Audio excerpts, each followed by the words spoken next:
Hello everyone, and welcome to this first game in this show match. This is a show match that was sponsored by a Chinese sponsor. I am Paul Young. He donated around $300 about equivalent, to host a best of 7 between these two players. The first 3 games will be on Arabia. Next 2 games will be home and home map of the loser and winner respectively. And games 6 and 7, if we get to it, will be Arabia again. And this is KOTD2 Arabia, as you can see by the goat and the little rugs under the town centers. And this is to determine who is the best Chinese player, as we have Mr. Yo and thank you, Vivi. thank you, thank you, you wonderful man. Let's see what that was. Hope I can see it this time. Or I didn't put it up. Okay, I'll check afterwards. I'm so sorry. Oh wait, there he goes. Mr. GPN has donated. Thank you so much, Mr. GPN. Really appreciate it. That's the first one we've had. So I'm very, very happy about that one, and happy to take some time away from the game to check for that. Yeah, it's either $350 or $300, depends on how you do your currency math. I was told it was $300, although online it says $350. Either way, it's a good sum of money. And as I was saying, this is to determine who is the best Chinese player. Now, I would throw Tim into that conversation. Some of these Chinese players are also pretty specialized on other maps. But overall, in general, these are the 2 top names that you think of when you think of the best Chinese players. Certainly, Mr. Yo, over here in red, playing as the Aztecs, has been around, I think, the Chinese community a bit longer. He has a few more awards, a few more tournament accolades to lend to his name, going all the way back to 2010. Vivi is a bit newer to the scene. However, if you check his ELO online, massive, almost 2,600. This will be certainly a very close matchup, hopefully. Now let's talk about the civilizations in this first game. This first game, we have an Aztecs versus Mongols matchup, so a very classic matchup. The Aztecs, I have to lend an advantage. Oh boy! There's a bit of a boar lame going on right now, as Mr. Yo is taking the boar of Vivi. Vivi's going to try to block it, and he does successfully block it. Wow, what a play. So what you should know, board luring is not as easy as it used to be. The scout loses a lot of HP in the process, so this is a bit of a setback for Mr. Yo. As you can see, that Eagle Scout can no longer engage that Scout Cavalry. And that Scout is going to have to heal up in the town center. That is a bit of a disadvantage for Mr. Yo. Anyway, what I wanted to say is that these civilizations were picked. They were picked based off the drafting system. So each of these civilizations was, one after the other, chosen by one of the players. You won't see repeats, I believe. And Mongols is a little surprising of a pick for this kind of map, as Mongols are not the strongest Arabia civilization. They're decent. They could usually hold their own. They're certainly not the strongest. The Aztecs, on the other hand, are probably among one of the strongest. Looks like this Eagle Scout will get back. Why are the Aztecs one of the strongest? They have a great economy, they have a great military bonus with their buildings created faster, and they can create a 5 militia men-at-arms, which certainly puts the pressure on early. Now, if there's a civilization that might be able to handle that with early scouts, might be the Mongols, as they're able to go up to the next stage much sooner with their hunt bonus. And what population that the Mongols player decides to go up on is always up to preference, up to how the game shapes out. I like a good 20 population up. Maybe if I was a little bit better at this game, had a single deer or a single zebra, go up 19 population if it's possible. Never earlier than that. And Vivi's going to go up on 20 population. So this still makes use out of your bonus, but at the same time doesn't screw up your economy entirely, because you've gone up with a still reasonable population. Little hole here, hopefully Vivi will fill that in.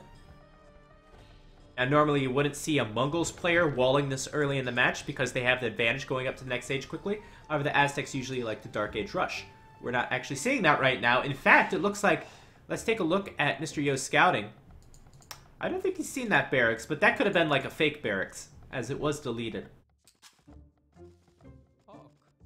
And this is one of the benefits of playing as the Aztecs.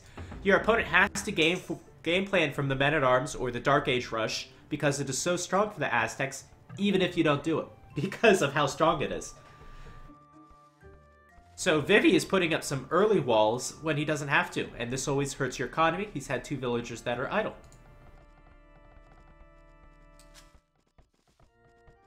And, you know, Mr. Yo just might go straight archers here.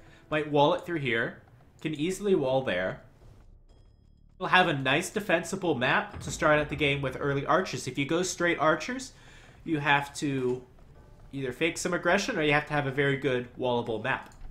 And I think Mr. Yo will do that. He's also got a little extra food coming in.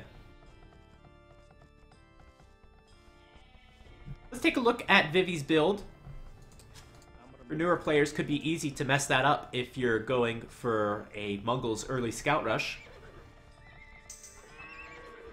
Vivi looks to be doing pretty well. I assume he got his eco upgrades, even though I didn't see them. Take a look. I don't think so. Actually, I'm not sure. I think a normal farm is 175 wood. My game knowledge is a little lacking there. Now, Mr. Yuga sent a lot of villagers to this bottom wood line. I would have built a second lumber camp to the right there. Let's see what Mr. Yo has resources for. So it hasn't had to place a farm. That really helps if you're going to go with archery ranges.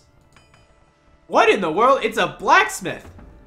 It's a blacksmith and some spearmen. This is a new strategy. And he's going to gold too. So this is likely eagles. I was not expecting this at all. Eagles don't do too well against scouts. And in fact, Mr. Yo might lose his scout right here. Going to try to get the hill advantage. But there you go. Starting scout is down. And already, Vivi with a 1-0 KD ratio. Going to seed up some farms. And going to send 3 scouts out. Going to be joined up by that low HP scout in the north as well. So 4 scouts moving out. Where is Mr. Yo going? This match is already what? Going to get a hit? No. Going to get a hit on the... Nope. What about this says to Mr. Yo that he should go forward? So we'll keep an eye on this. See if the scouts are able to pick off a villager before they get there. Well, you can tower the berries. You can tower the side gold. It's going to be hard to get around here. I'm surprised Vivi didn't just wall right there. Immediately, Vivi's going to go over to stone. Usually, it's Vivi that is forwarding, not Mr. Yo. This gold is hittable by towers if he gets around to it, but this map doesn't scream towers to me, because a defensive tower here will really accomplish quite a bit. Nice engagement with the spearman, though. Gonna take out, what, 3 scouts? 3 scouts down to the spearman. What a terrible engagement from Vivi. Wasn't paying attention. Looks like the counter tower for Vivi will be up sooner, and however, Mr. Yo can lose a lot of villagers here. As these villagers are trapped in, if this was Viper, he'd already have the gate going up right here. And players should be adapting to the overpoweredness of gates in that way. So Mr. Yo gonna lose a villager already. Mr. Yo is 4 villagers behind and probably will go behind even further. Although that villager is done for. Okay. So still a 4 villager advantage for Vivi. What was this play from Mr. Yo? What did he see in that map? And also, what is this play with going eagles straight away? Not even going eagles, just mining gold and hasn't made anything. A spearman to start off the game. Very unusual play from Mr. Yo. Very unorthodox, which is very unlike him. And now that's going to be 3 villagers down. This is going to be a huge villager advantage for Vivi in this early stage of the game. Here we go. Villager's going to try to repair the tower, but it's going to be useless. There's no way this tower can be salvaged. I think Mr. Yo's going to try to repair that tower until the spearman gets there. Maybe the spearman can pick off an extra scout or 2. But that's it. All the villagers are down. That tower is down. I don't know what Mr. Yo saw in this at all. Normally you go forward with towers. You can have a successful tower rush by taking away your opponent's resources, but this tower just takes away berries. The wood line is safe in the back, and the main gold is relatively safe. Vivi gonna add a tower to the stone. He really doesn't need it. And if I was Vivi, I would take away these villagers from stone and maybe put them on gold or another resource. As you don't want to be getting such a huge surplus of stone if you're not going to use it and not going to transition to Manga Die early. Second blacksmith! Second blacksmith from Mr. Yo. This is really not the top of his game. Can't imagine that was intentional, even getting the armor on the spearman. Are we watching Mr. Yo? Are we watching him?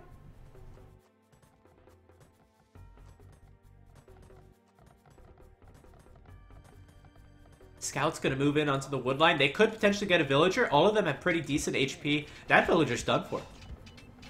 Well, if it was trapped correctly. Alright, so no villager's gonna get picked off.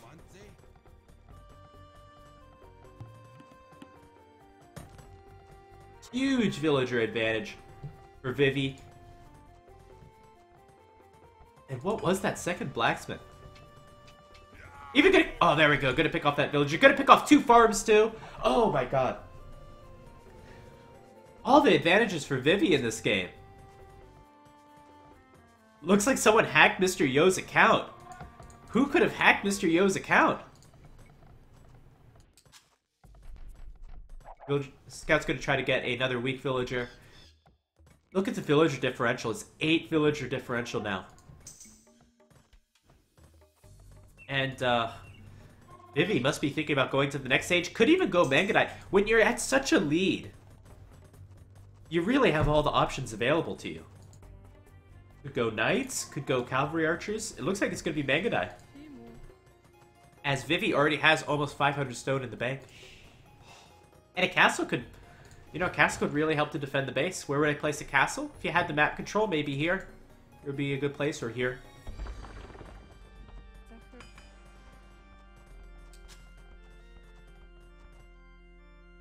And Mr. Yo, I think this is a desperation for it. I think he knows how far behind he is.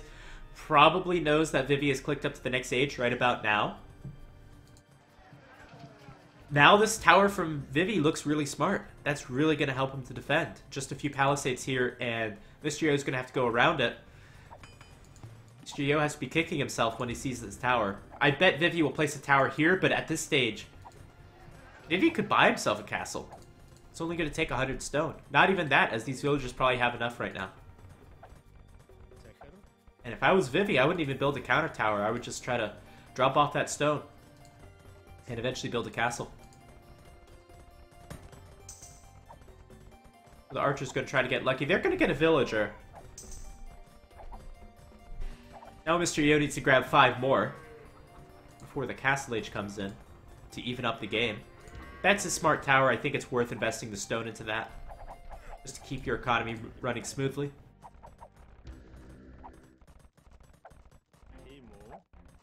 And it looks like Vivi will have to buy that last 100 stone. I did see him make the scale mail armor, so maybe he's going to make a few knights in the transition. Makes a lot of sense. Just got to clean up the archers first.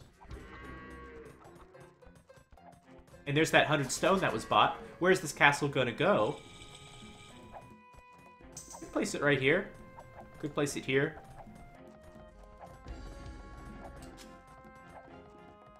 Vivi taking his time a bit. And there's the castle. It's an okay castle. It'll take out probably 2 towers. And there's no way these archers can deny this. The towers do have fletching. Bodkin is coming in as well, a little bit early. We'll have a knight out to help push back these archers. This tower will be annoying for the time being, as it might deny the gold. But it won't be up for too long.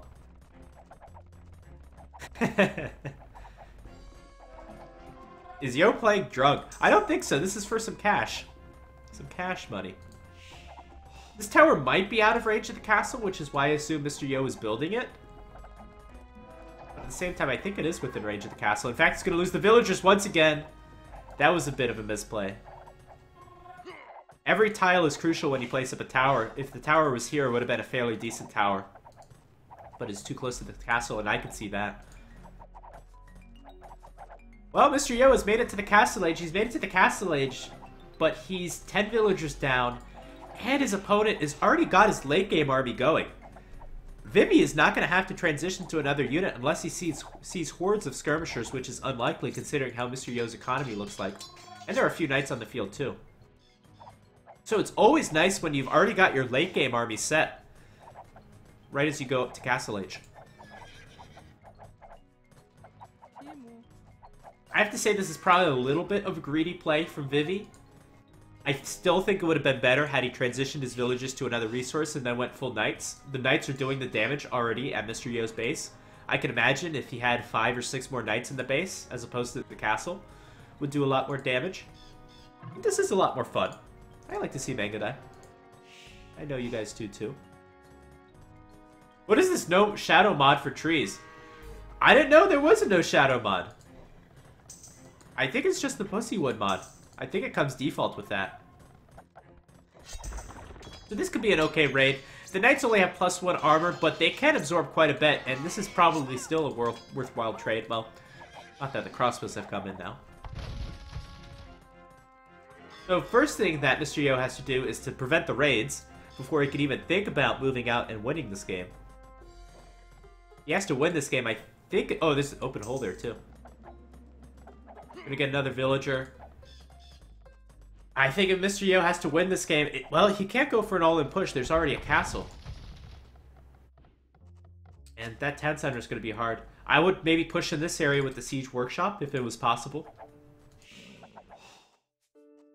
And I'm surprised Mr. Yo has also not walled up his map entirely. I thought he was going to wall here. This is an easy wall. This is a pretty easy wall up here as well. And this wood line's looking pretty bad now. Remember, Mr. Yo's been on one wood line this entire time. That really doesn't do any favors for your economy. I would have liked to see him use this wood line.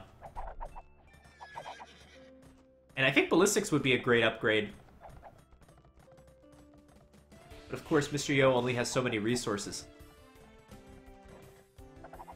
These Mengadai are almost fully upgraded. They just need Thumb Ring and ballistics. They've got the +2 armor, +2 attack, bloodlines, husbandry. Husbandry really is very effective at helping them become better raiders. Nothing beats lone bowmen. Oh boy. Don't get me started. This is nice for you, Mr. Yo. Gonna go for some raiding. This is what crossbows are good at. Looks like Vivi is gonna gear up for a second castle. Still has those villagers on stone. What kind of name is Pussywood? Pussywood is one of the names of the most popular, one of the most popular mods for this game. It makes the trees smaller. And it's basically essential if you're playing this game anywhere near a competitive level. So you click on the trees. This is going to be a good cleanup. This is the problem when you're so far behind with crossbows. You like to go for the raids at the side, but as soon as you do, you lose all your army, especially if your opponent's army is as mobile as the Mengadai are. So if you're a fan of Mengadai, I guess this is going to be your game, as they should dominate from here on out. This year still has a good amount of crossbows. They certainly need ballistics to be much more effective. Any way that Mr. Yo evens it up as far as the villager number is concerned? Probably not. He's now down to 20. A 20 villager difference. University actually coming up from Vivi. Vivi's not gone into full boom mode. Instead, he's gone into second castle, upgrade the Mengadai mode. If that is a mode. Nice picks here, though. 3 villagers.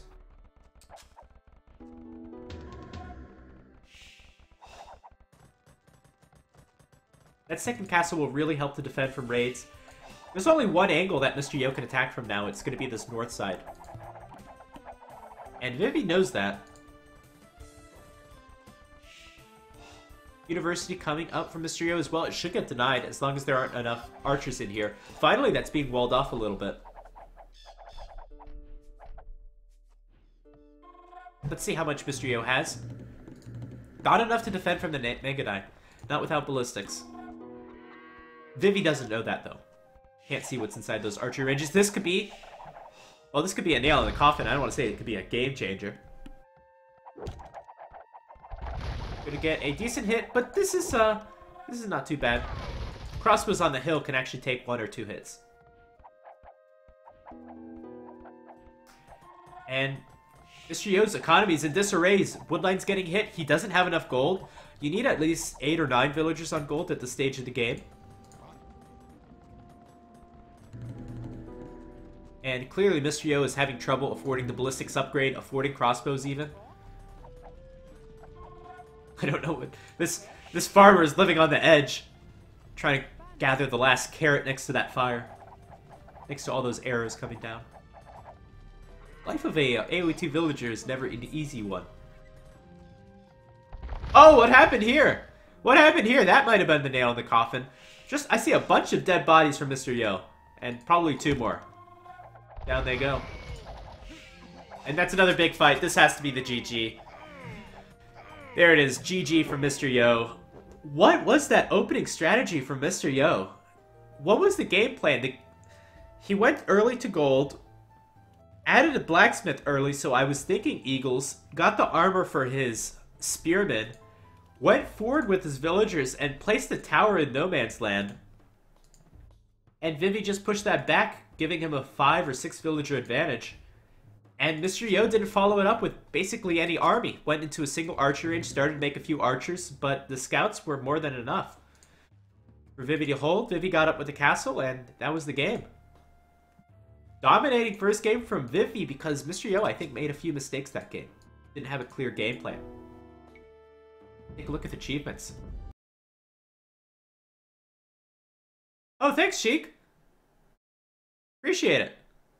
Hopefully you'll join us for some more casts. Let's take a look at the achievements. Look at that KD. That's a ridiculous KD. Better economy. That's really the stat that matters. Perfect villager number. Here's your timeline. Just right about here when it went all downhill for Mr. Yo.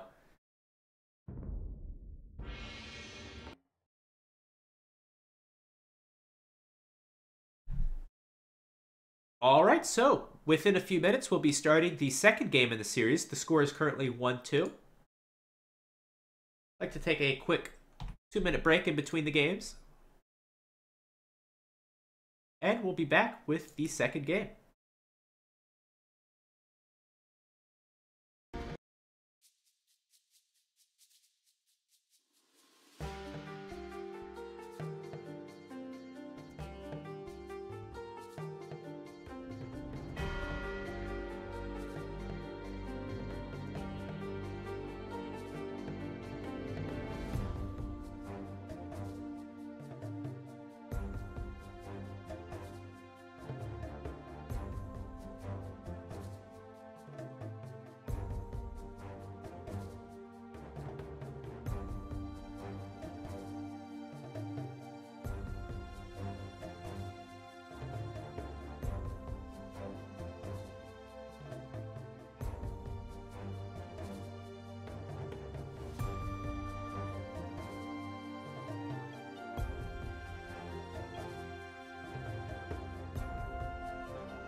Alright, I'm back. We'll get into the second game. Thanks for all the compliments.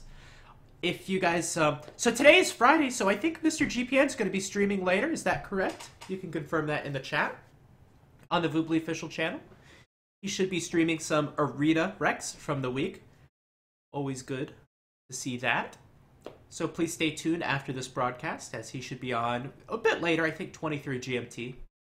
And then tomorrow, I'm going to be doing a player spotlight at around 23 GMT. The player is going to be Fiage, that we will be analyzing some of his games previously. We'll probably make it a two-parter, as I already have a lot of suggestions. In fact, if you have a game you'd like to suggest for Fiage, who's recently retired, let me post the link for you so you can give us some games to cast. So that's the AoE Zone link if you want to donate to us some games that we can cast from the player Fiage, and we'll be doing that again tomorrow at 23 GMT with me. Alright, so let's get into the next game.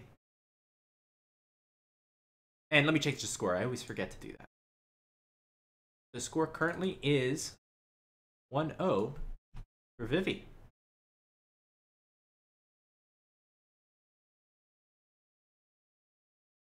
And here we go. This game is, again, going to be on Arabia. First 3 games will be on Arabia.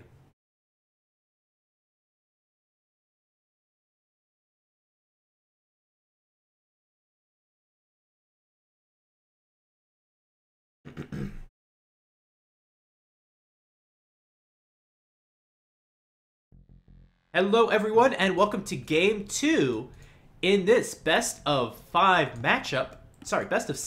matchup between Mr. Yo and Vivi. This is for a $300 show match donated by I am Paul, I think. Can't remember exactly. But regardless, this is by a Chinese donor. Score currently is 1-0. We're again on Arabia. First 3 games will be on Arabia. There was a Civ draft, so they've both chosen Mayans. I guess in the Civ draft, you were able to pick the same civilization twice. And so far, we've seen the Aztecs, we've seen the Mayans twice, so it certainly speaks to how strong the Meso-civilizations are. Mongols was a bit of a surprise pick in the first game, but we saw that that certainly worked out very well for Vivi. Introducing Vivi, he's down here in the bottom right of the screen. He is playing as the Mayans, of course. In the top left, we have Mr. Yo in red, again, playing as the Mayans. Now, the Mayans are one of those... They're a civilization that's always been strong. Since Age of Conquerors, they've been one of the strongest civilizations. I think they got a little bit buffed, even with their farms now working properly. I would like to see a little bit of a change. Do something revolving around the Mayans, because they are such a strong civilization. Now, they can not only go for archers, as that's always been their specialty. Cheap archers, cheap crossbow, great unique unit in the plumed archer. Now they can also go for eagles in the Castle Age, and that makes them... that much even better. And I think we'll probably be seeing a lot of eagles this game. Maybe we'll see the plumed archer. The plumed archer actually getting into, mid and late game does get an attack bonus versus all infantry, including eagle warriors, making them probably the most solid unit in the late game. And with that said, let's take a little bit look at the map. Maybe that can help predict why this is, why the game might go the way it will. So we do have a back stone from Vivi. We did just mention how strong the plumed archer is, so having a back stone is certainly going to be something that is sought after. As well, it's going to be easy to wall here. This is a very difficult area to wall. It's going to take a lot of resources. Maybe you can wall through here, but the berries should be exposed. 3 zebra on the front. I am keeping an eye on Vivi's scout as it is forward relatively early. So a very open map from Vivi, and that gold is horrendous. At least it should be somewhat safe, but getting villagers over there is going to take a long time. It's going to be hard to saturate. That will certainly hurt Vivi's economy going for that gold. And as well, it looks like Mr. Yo might try to steal the sheep, should be successful at it. Meanwhile, Vivi can find the boar. This is going to be close. I think that villager's going to shoot it. Remember, it's the second hit that determines where the boar is going to go. One hit. Get it right there. Yeah, there we go. So, that Eagle Scout's going to get it. Again, it's the second hit that determines where the boar is going to go. So this should be a win for Vivi if he gets the boar. I'd take a boar over 2 goats any day. Although that scout will lose quite a bit of HP. Mr. Yo can see where the boar is through the fog of war.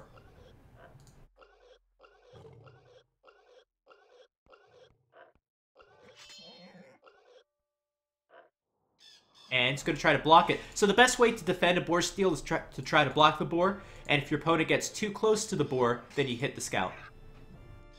That's a little bit of best of both worlds. Sometimes you try to do one or the other, and there you go. The block's going to be successful. So Vivi had a disadvantage this game. Lost 2 goat, lost half the HP on his Eagle Scout. At least Vivi doesn't have a boar to work with. But then again, it looks like Vivi hasn't lured his boar yet. That might be a little bit of a late boar lure. In fact, it's definitely a late boar lure. So both players should be relatively in the same position.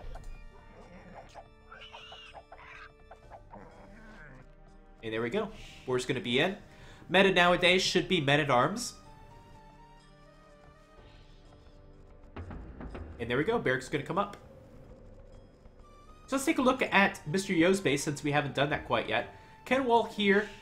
I hope he scouted that goal because that's an easy goal to miss. Can wall here. If he walls here, maybe a stone would be safe. That gold is fairly exposed, fairly forward. going to be hard to wall it. You're going to want to wall it like this, and we're probably not going to see that because that takes quite a bit of investment. So more likely to see this, but that will be exposed to archers later. Woodline is nice and safe. Both these maps are very open. Hopefully we will see a very aggressive game. The mines do like to wall up as much as they can, but it's going to be hard on this map. But you like Mr. Yo's better. I think I tend to agree. I just don't like this gold at all from Vivi. As you can see, he's already having a little trouble. What is that mining cap? Now, granted, there won't be a good mining cap for this gold because this gold is terrible, but that's not the best mining cap. It should be right here. And I know this is kind of like nitpicking, but like, this makes a difference. If you have a bad gold and you place a bad mining cap on it, you just feel that if you're a player in the game. If you're used to watching a lot of these games, you're like, what in the world is nobody talking about? But if you play games, you can feel it in your economy when you have a bad wood line. It's a terrible feeling. Alright, so Vivi going to go forward. Men-at-Arms certainly plays to that play style. This is what Vivi is known for. Or not. Or not. This is interesting, though. I think Mr. Yo saw the villagers coming forward. 3 are going to go back to the wood. 2 are going to go around. And Mr. Yo is going to see these 2 villagers coming forward. Don't want to waste too much time chasing the scout. And oh! I missed the militia. None of them losing HP, just a little bit. Quick gate coming up from Vivi. These militia will move around. We'll probably see some walls here. This is where the problem is at. And Vivi, you're not fast! Oh, there you go. Just barely fast enough. I was about to say. Now this is the problem, as Mr. Yo can go over here and just batter on the palisade all day long. But it looks like he's not going to go over there. Vivi coming over to the north side. Immediately Mr. Yo transitioning to stone. Men-at-Arms upgrade coming in. Mr. Yo has had a slower Castle Age, which means he should have a little more resources to work with. As long as that doesn't hurt him. And a tower coming up on the stone. This is a great tower if this can get up. There's indeed no defense here. I don't even think Mr. Yo doesn't see this tower as he'd be going up with the counter tower. This is perfect. This is going to take Mr. Yo off of stone, and we all know how important that is for a Mines player, especially going to the mid to late game. Meanwhile, Mr. Yo has chosen not to get the Men-at-Arms upgrade, can certainly afford it. A lot of farms from Vivi, so probably thinking about Castle Age or Eagle Warriors, not thinking about archers. And that's a great tower. That's a devastating tower. Could even kill a villager. Gonna have to delete the mining camp to release these 2 villagers. One's gonna go down immediately. That villager's trapped. Yeah, gonna delete the mining camp.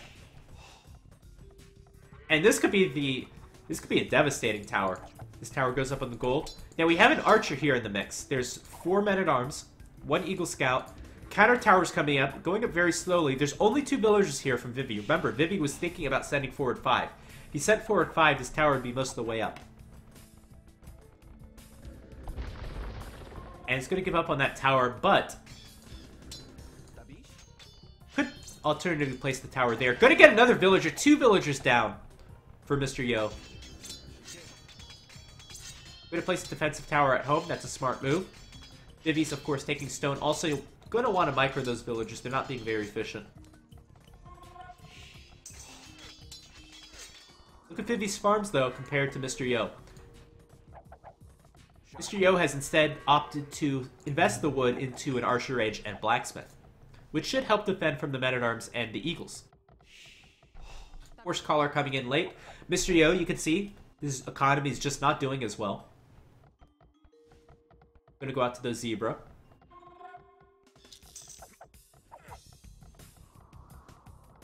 And see if you can't pick off those men-at-arms. This could be bad timing for Mr. Yo. As those men-at-arms are gonna try to kill the zebra. And the villager's gonna shoot the zebra first. Archers on top of the hill, nice play, gonna pick off the men-at-arms. Alright, so that helps to equalize things. That men-at-arms is gonna kill that 1 zebra though. And a nice trick. Let's check what's going on down here first. So Vivi going to get that tower up. Protect the stone. So a nice trick, if you're not aware of it, no matter what resource gathering building you build, the villagers will drop off whatever they, have collected into it. So if I was Mr. Yo, I would build a lumber camp here with these villagers, and they will, in fact, drop off the wood, drop off the food from the zebra. Now let's talk about the stone situation for these players. Vivi has safe stone. In fact, he's even mining it right now. Probably doesn't need it for towers. Oh boy, that will. But probably will go into plumed archers later on in the game. Has a few skirmishers for the time being. Now, Mr. Yo, where is his second stone? You get one. You get 2 stones basically next to your base every Arabian map. I haven't seen the second stone. The second stone is in the back left. That's great for Mr. Yo. In fact, if he wants to go plumed archers, he can. That should be relatively safe.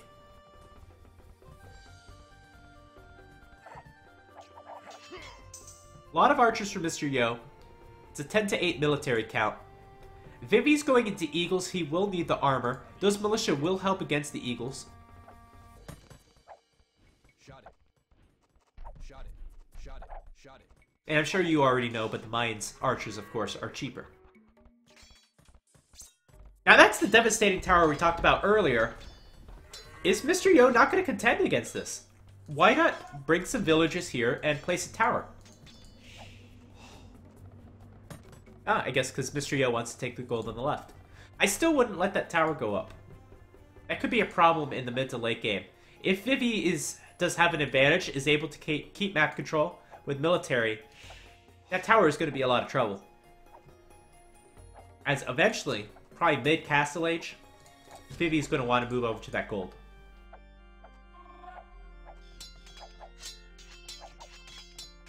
Looks like these archers will get in. That'll be a devastating raid. Where is Vivi's army? Vivi's army is all forward, I believe, with this tower. Yes, he did a lot of damage. Well, a lot of potential damage in the Castle Age, hopefully, with that tower. But he's got no army back at home to defend. Oh, there we go. There's the skirmishers. This will be a nice pickup from Vivi. Vivi already ahead in the score. Already massively ahead in the villager count. Gonna pick up a lot of villagers from Mr. Yo. Sorry, a lot of archers from Mr. Yo. What are you doing, Vivi? There's still three infantry here. Where are you going? The skirmishers said they're done. They don't want to fight anymore. What in the world is this? Alright, so that tower's not going to go up. Would have been a nice one.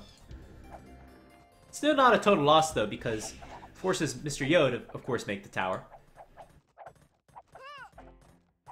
That's a bit of sloppy play. So it looks like Vivi will lose this last villager. Or not. Or not. That's I would have dived in there for that villager. That villager could be very pesky later on. Eagles still no armor upgrade, so they're not really that much of a threat to the archers. Tower's going to come up on the gold. That's a good preemptive tower.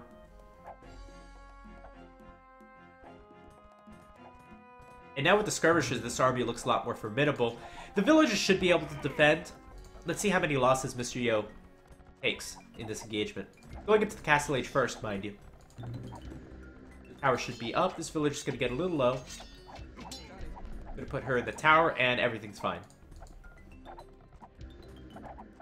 Nice management of resources from Mr. Yo to be able to go up to the Castle Age much sooner than Vivi. Is there an obvious reason for this?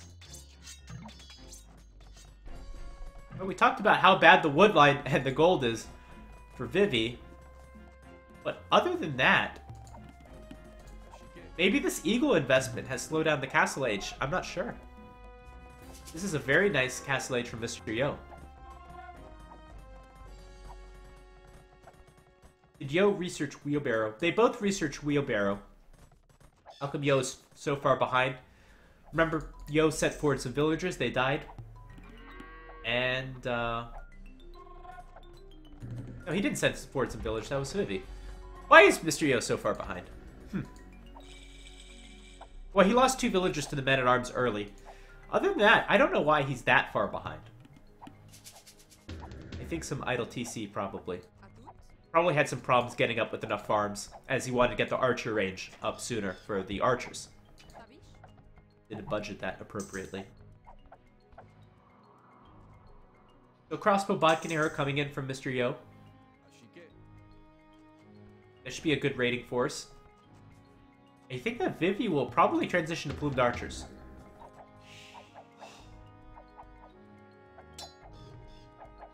One eagle to help clean up these skirmishers. However, Mr. Yu is not that far behind when it comes to plumed archers.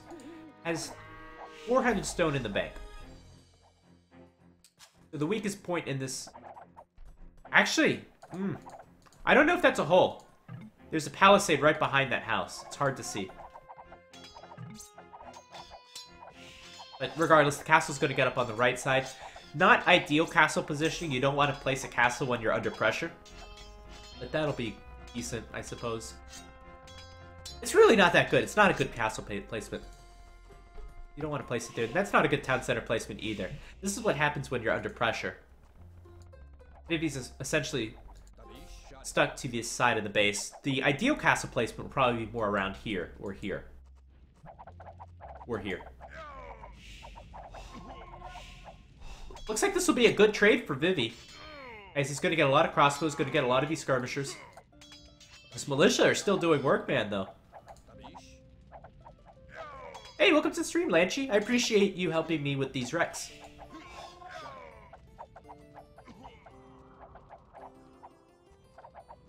Alright, let's reassess where we are in this game. We have 3 town centers almost up for Vivi. Vivi's at 51 villagers. Mr. Yo is up on 2 town centers.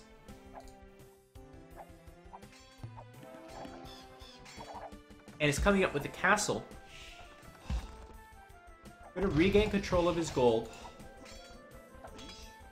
I would say both players are about at the same stage right now. They're both about even. Vivi's going to take a 4 or 5 or 6 villager advantage because Mr. Yo does not have a 3rd town center. However, Vivi has a ram out, has a siege workshop, has some crossbows coming out. So there's more army value in these crossbows than these skirmishers. And we'll see where the game heads from here. Mr. Yo should certainly add a 3rd town center. A lot of this is going to come down to the micro since this game is so close.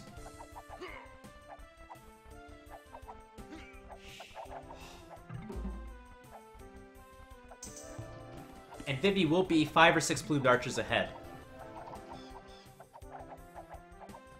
Other than that, really good second game. I thought this was going to be a terrible second game. I thought this game would be over soon. Over very early. But it doesn't appear that way. There we go. 3rd town center from Mr. Yo. We'll be 4 or 5 villagers behind. Not a huge deal. Let's see if we can land a big Mega Nail shot. In fact, can. Gonna pick off 3 skirmishers. And now 5 military advantage for Mr. Yo. Gotta be careful with these eagles.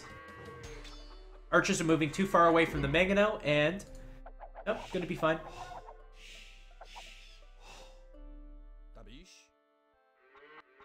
Mr. Yo with the early ballistics, that's gonna help out a lot. Just can't take a big Mega Nail shot. You really need ballistics against the plumed archers. The plumed archers are so fast they can dodge arrows otherwise. Maybe you're gonna get heavy plow and ballistics. And what is the angle Mr. Yo attacks from? He's gonna move over to the right side. Can find a villager too, but can also trap himself. Mr. Yo might be overextending a bit. The Mega Nail now can take this hill. We can have the archers take this hill as well. And that's what I would go for. So indeed, the plumed archer is going to take the hill. There was a little bit of opportunity there where that Mega Nail was a little vulnerable. Opportunity's gone. And now both players have ballistics. I think this is... Oh, those plumed archers are so strong. Microing even against ballistics. And that's going to be a good attack from Vivi. As we said before, Mr. Yo overextending a bit, and he's going to lose his army because of that. There was really nothing to gain in this area. We had this hill that Vivi took You always have to be aware of the hills. And I think in that engagement, Vivi might have taken the lead in this game. Villager number is dead even. Both players only on one castle. Vivi's got a few more eco upgrades though. I saw him get the heavy plow upgrade. Now he's getting handcart. Let's take a look at the resources. Mr. Yo, 100 food. Vivi, 200 food, but has that handcart upgrade coming in. Castle's coming up. I think Vivi's just a little bit further ahead in development. Has a little more army out. Has a little bit better economy. That said, Mr. Yo's gone up to 4 town centers. This is a big engagement. Looks like Mr. Yo will win this. Gonna win that pretty big. Gonna kill 5 plumed archers to 1.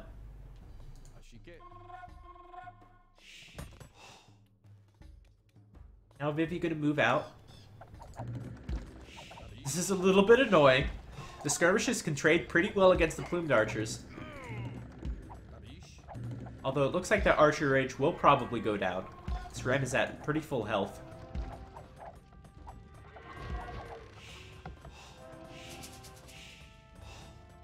And I guess this is where you're seeing the difference this game. We have 4 town centers from Mr. Yo, and we have a second castle already up from Vivi. I will take the second castle any day to an extra town center.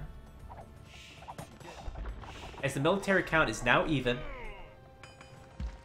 we have 2 mangonels rolling out across the middle of the battlefield. They're going to go north, probably going to go for this town center. And in fact, that mangonel may even be able to hit most of the gold. As Mr. Yo is going to have to transition to another gold right about now. And Vivi's going to be up to the next age sooner. This is what... I think 3 town centers is better. You're able to get up to the Imperial Age sooner.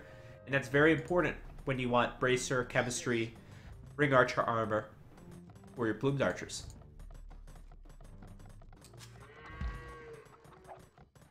Mr. Yo's almost ready to go up to the next stage. He's going to need a market, though, because he's not taking enough gold. This gold has been pressured most of the game, and still he hasn't taken any. Great Castle! It's gonna... No! No! Oh, that was so close! Oh, man. Oh, that was so close. That would have been game. That would have been game had that castle been destroyed. Instead, just gonna get 2 villagers for a mangonel. Oh, man. Oh, man. That was a little heart attack.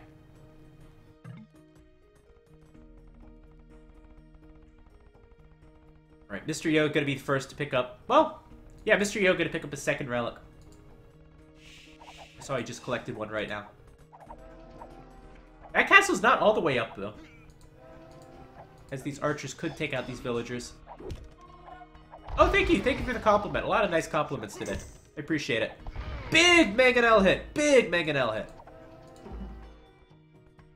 Military count now even. Remember, it's even though Vivi has had the second castle up for a while. And I still like this early Imperial Age from Vivi. Almost a huge hit, but those plumed archers are too fast. This early Imperial Age will allow Vivi to get a trebuchet probably right up on the corner of this hill. And the plumed archers to sit on top of the hill.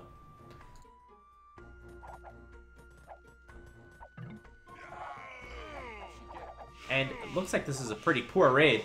As Mr. Yo is going to lose all of his plumed archers, we've seen quite a fair share of mistakes in this series so far. That's fine. Every player makes mistakes. So, despite only having a 4th town center, where you see a 7 or 8 villager lead only for Mr. Yo, gonna add a lot of siege workshops. If you're trying to produce as many, siege units as possible, then those, extra 10 villagers are really gonna help. It's gonna be worth sacrificing this map control to Vivi, as this castle's on top of the hill. And this is the critical moment in the game. Mr. Yo is going to be pumping rams. Maybe he's going to be adding a few rams. He's got 2 siege workshops. Mr. Yo is going to go from 3 siege workshops. Can Mr. Yo hold? Can Mr. Yo push up this hill? Or is Vivi going to maintain this hill? If he maintains this hill, that's going to be 3 dead siege workshops. It's going to be a dead castle. And that'll be game. And in the meantime, Vivi might have stumbled upon quite a horde of villagers. Actually, only gonna pick off 2. Why does Mr. Yo need to go there for wood? Because in the north, it's being raided. That's a questionable castle. I know it's on the hill. I would still put it here. Gain you more map control. This is where the game is being won or lost. The siege workshop being idle this whole time, so only 2 siege workshops working. Vivi has had his working a little bit longer, so he's got the rams out already. Who's going to be able to afford siege ram right away? Siege ram coming in from Mr. Yo. That's that better economy kicking in. However, Vivi's doing the damage now. Going for a big raid. These archers do need ring archer armor, or they will take some damage from the town center. Gonna get a few villagers. I think it's more important to maintain your army. I think get as many villagers as you can, but don't lose your plumed archers.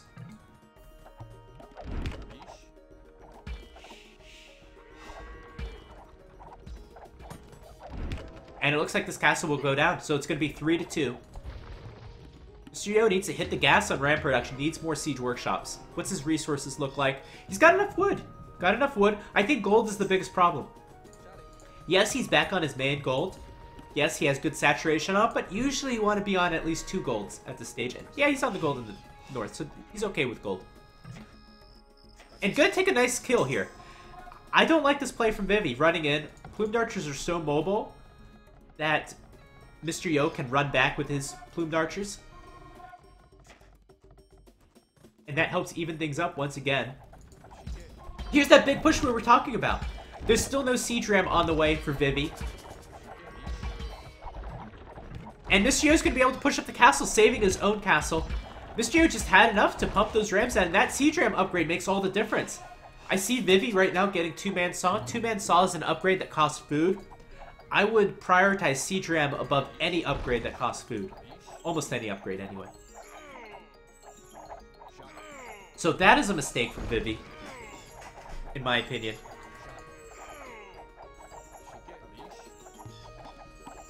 And where are the rams from Vivi? Vivi, this is a Mines War. Mines War is predominantly decided by who has more rams. And in this case, who has the better upgrades on the rams. So Mr. Yo can go for the trebuchets, can go for the 2 archer ranges, the siege workshop, the monastery. Can go for the castle. You can create like a snowball effect where if you have more rams, you can take out the siege workshops. And ensure you always have more rams. Gonna get the trebuchet. Mr. Yo has a lot of momentum now. This is an okay fight. Not a great fight. I wouldn't take it. Mr. Yo expanding towards the south. I see all the advantages for Mr. Yo now. All of a sudden, this game just flipped around just like that.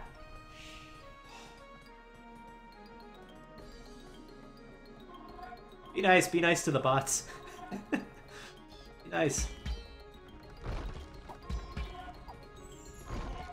Alright, is Vivi going to be able to stop this momentum from Mr. Yo?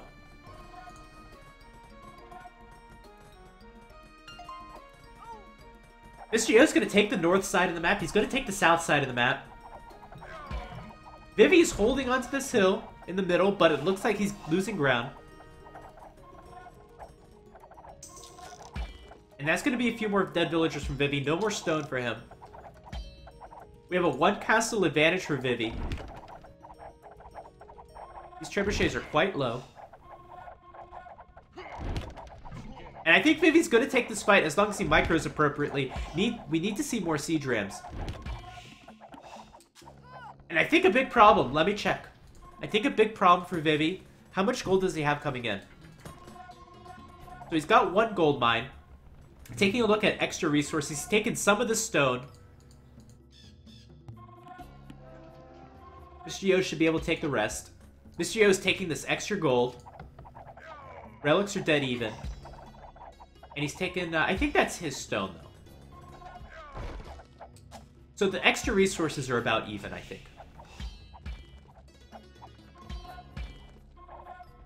What upgrades are most important? I think they're very important, but I think that getting siege ram is more important in this early stage of Imperial Age.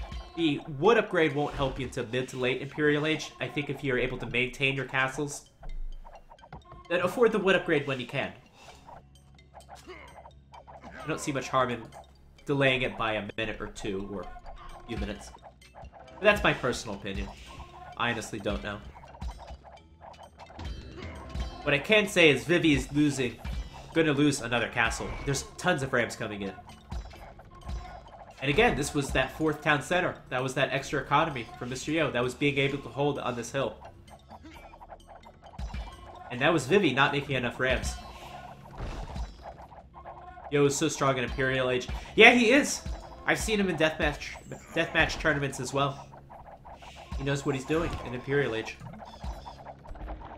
And when I think of Vivi's playstyle, I think early game, I think of Feudal Age. I think of how strong he could be there. This is another terrible raid for Mr. Yo. Why would you go in that corner? There's nothing there. Another terrible raid in general, not for Mr. Yo. And it looks like Mr. Yo might have given up a little bit here. I would add another Siege Workshop here. Well, I guess this did its job, but you're still mining that gold. So at the end of the game, we'll see who had more gold. I think it's going to be Mr. Yo with that extra gold mine, but I'm not sure. And these are good army numbers from Vivi. Vivi has 20 more army. Now, granted, a lot of it is skirmishers, but skirmishers are working right now. And this will be huge. This will be huge if Mr. Yo can sneak this castle down. I say sneak because those trebuchets are pretty undefended. Vivi hasn't seen this till late. The castle was already halfway down by the time he started repairing. I think that castle's going to go down. That's a huge loss. It's 4-1 castles now. Or almost. Yeah, there we go. 4-1 castles. From here on out, it's Mr. Yo going to be making plumed archers, and Vivi, to stay even with the plumed archers, is going to have to make skirmishers. Skirmishers are about the same as a plumed archer one-on-one, but this opens up Vivi to Eagle Warrior, or the Eagle Warrior transition from Mr. Yo. And this is not a good fight for Mr. Yo to take. I think it'll be much better once these plumed archers come in from the left.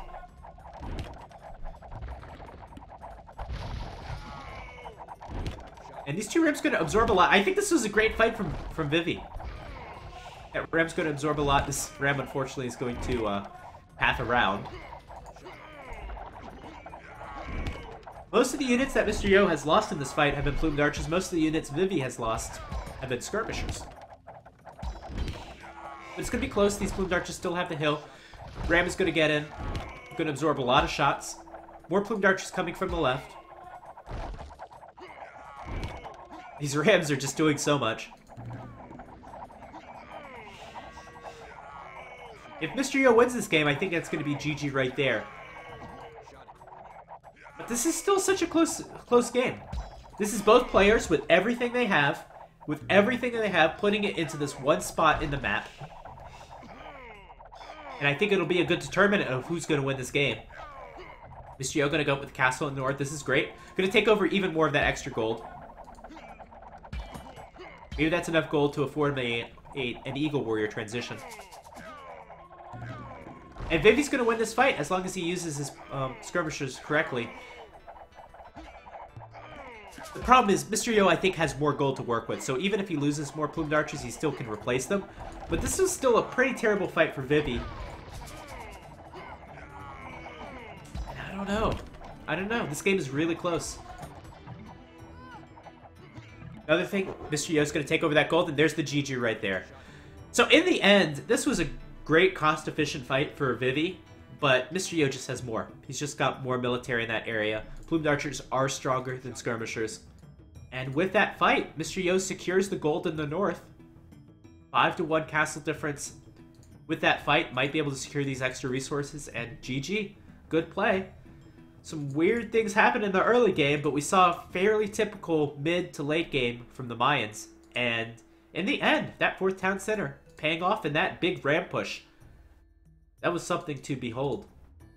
As Mr. Yo takes this game, evening up the series. Take a look at the achievements. I want to see that gold count. Let's see what that gold count looks like. Here we go, gold count. Look at the gold disparity. I was right. Look at that gold disparity from Mr. Yo. That's what won him this game. Moving to the north, moving to the south, taking over those extra resources. Better Katie for Mr. Yo. 3 relics captured. And here's your timeline. He needs onagers. I don't agree with onagers in a Alliance War. Onagers are not that strong. Onagers, they won't do a lot of damage versus plumed archers. They don't get siege engineers. I wouldn't really agree with that play. Alright, thanks everyone for joining us. This is going to be the 1-1. We're going to take a 2-minute break and then we'll move on to the third game, which will be, once again, Arabia with different civilizations. Stay tuned.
Alright, and I'm back. In just a minute, we will be going on to the third game, which will also be Arabia. I'd like to thank everyone that has joined us on this Friday morning for me, afternoon if you're in Europe. Over 100 viewers today. I'm very happy with that. And I'm happy to see so many of you in the chat. I'd like to mention that in the top left here, we have a donation ticker that we're trying to get to $100 so we can have a show match. We had a $5 generous donation from Mr. GPN, who, by the way, will be streaming here on this channel, Arena Rex of the week. This will be the third week that we've continued the series. And he'll be here 23 GMT, so please stay tuned for that. That is in about 6 or 7 hours from now. I'm not going to do math on stream. And tomorrow we'll have our second episode in Player Spotlight. We'll be spotlighting the player Theage, who has recently retired from Age of Empires. He's one of my favorite players, and that'll be 23... What would it be? 21 GMT. That'll be 21 GMT, I believe, tomorrow. So events later for you today, event for you tomorrow, and of course, there'll be plenty of Age of Empires 2 from other casters and other providers later this afternoon and going into the weekend. So I hope you guys enjoy. Anyway, that's enough of a promotion for me. Let us get to the third game in this $300 show match.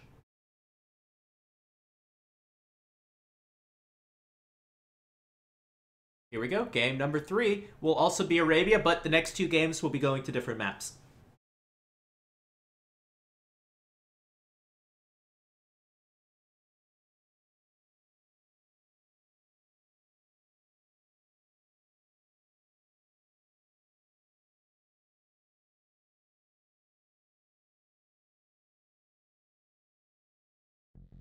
Hello everyone, and welcome to this $300 show match between Mr. Yo and Vivi for the #1 China player role. Bragging rights, I suppose. This was sponsored by a Chinese donor. And score is currently 1-1 as we have a Mongols and Spanish war in the red. We have Mr. Yo playing as the Mongols on the right side of the map, and on the left side of the map we have Vivi playing as the Spanish. Spanish are always fun to watch on Arabia. They have such a unique play style, and we'll be talking about that in just a second. So score is currently 1-1. Both players having some pretty entertaining first games. The first game was kind of a blowout, but the second game was very even, and we really got to see a lot of the Mayans meta. In this game, I'm very excited to see how this matchup goes. Let's talk a little bit about the Spanish. So the Spanish are such a weak...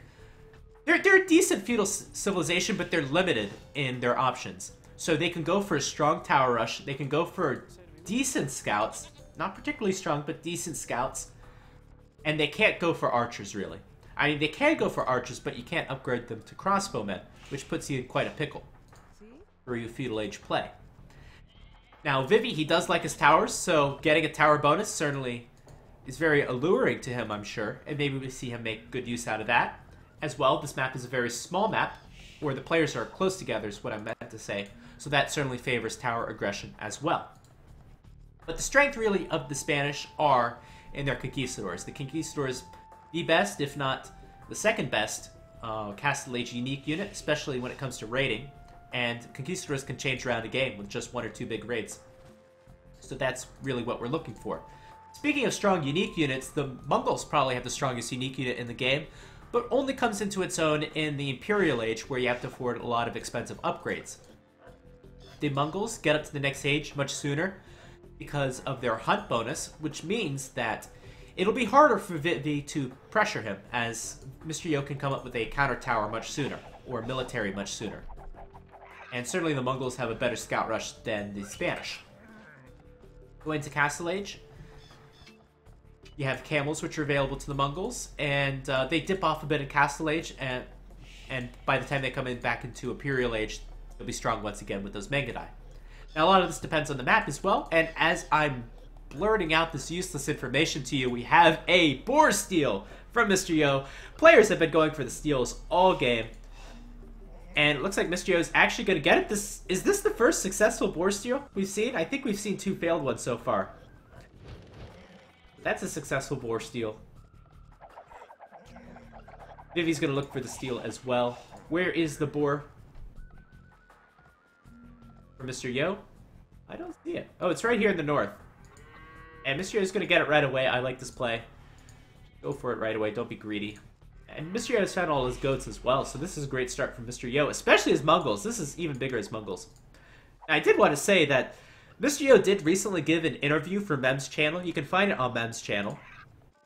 He did an interview for KOD-TD2. If you hadn't noticed, we're on KOD-TD2, the Arabia version of it. And in the interview, he was asked... that was risky. He was asked what is his least favorite player to play, and of course a lot of the players say MBL because they don't like that he steals every game. So he learned from MBL to steal from MBL every game, because MBL is going to steal from him every game, and I think now Mr. Yo might be the next prodigy when it comes to boar stealing, as he's stealing from Vivi, trying to steal from Vivi every time this series. Quick feudal age from Mr. Yo. 19 pop feudal age. Normally, 19 pop, that really hurts your economy. It's sometimes hard to make scouts even as Mongols, but with a 3rd board, that's going to be no problem. As long as Mr. Yo has enough on wood, which looks like he does. I'm going to stick with 1 lumber camp for now. Doesn't have to build any farms. That helps his economy so much. Unfortunately, has lost half the HP on his scout, so that'll hurt his early scout rush a little bit. But look at this uptime from Mr. Yo. Can you imagine what would happen if Vivi tried to forward against this kind of uptime? It would be an absolute disaster. Even though Mr. Yo does have 2 forward stones, and he'll want those stones going into the Imperial Age for his Mengadai.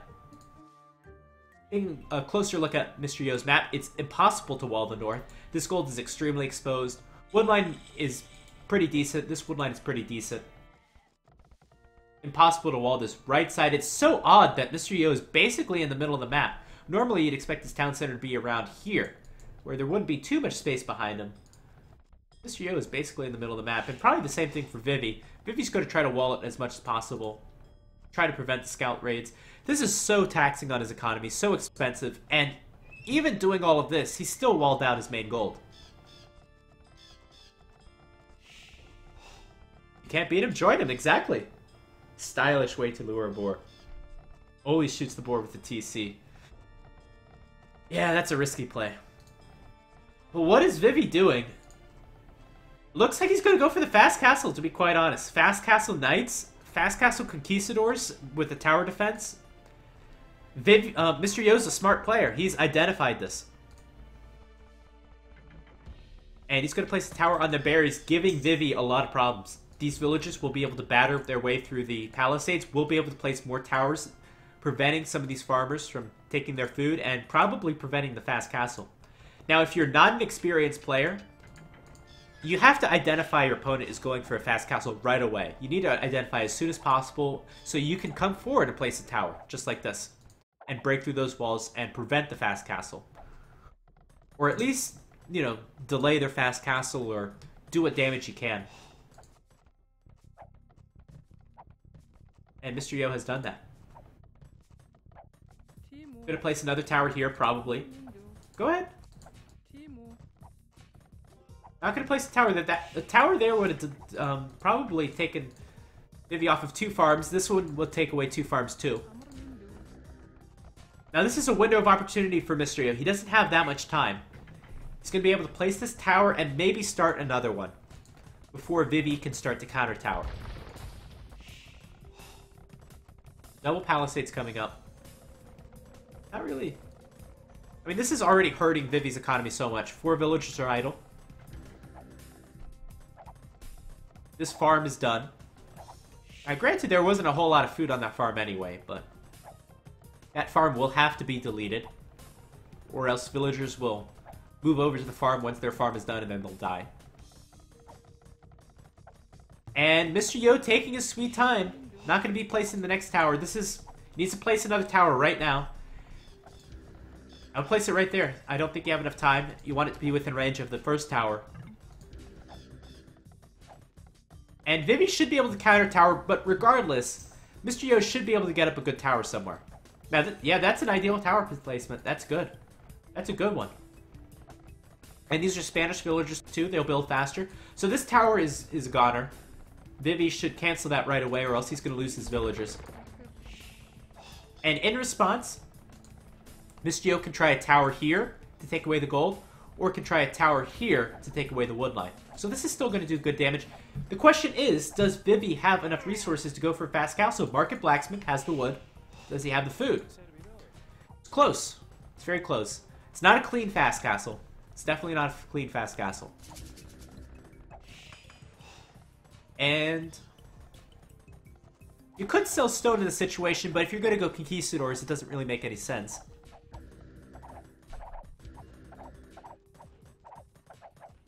We'll see what Vivi decides to do with his market. Not a clean fast castle at all. This is going to take a little bit of time to seed up some more farms, especially if Vivi wants to keep adding villagers, or he can idle his town center and go up faster, but he'll be at a villager disadvantage. But it might be worth considering how much damage those conquistadors could do if you get them out sooner. So there we go. Going to sell 100 stone. Going to buy the food. Has sold all of his stone to get it to the next stage. And as a result of that, is going to have to heavily saturate stone to get a castle up right away. And just dropped up that stone probably for a counter tower. There it is. So by the time Vivi gets up to the next age, Vivi's not going to have enough stone for a castle. Probably will be 200 or 300 stone short.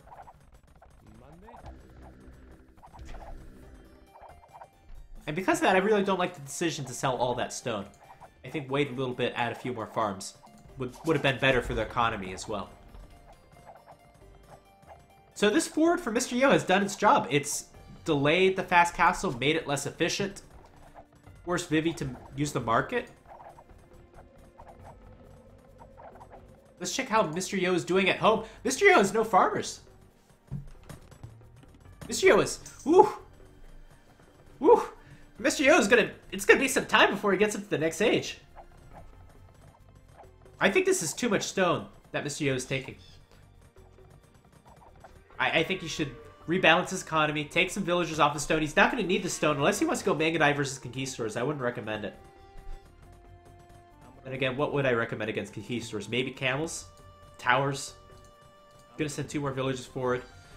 If you're trying to get up to the next age as fast as possible, I think redistributing your resources more towards food and wood would be a better idea. A market would be good. You could sell the wood, could sell the stone. Get up nice and soon. The 2 more villagers coming forward. They're going to go over towards the north. And these scouts can provide good line of sight, telling Mr. Yo that a tower here would be devastating. So let's check the fog of war. There we go. Go over to Vivi, who has recently got up to the next age. Now, he doesn't want to spend any stone on a tower. He wants to spend the stone on a castle. And let's see what he does. I think best move for Vivi is probably not to build a counter tower. Well, he is. You had enough stone there that you could have maybe used your market to buy a castle and place the castle here. I think if you're that close, the castle will do the job of taking out the tower. Unless you don't want to place the castle there.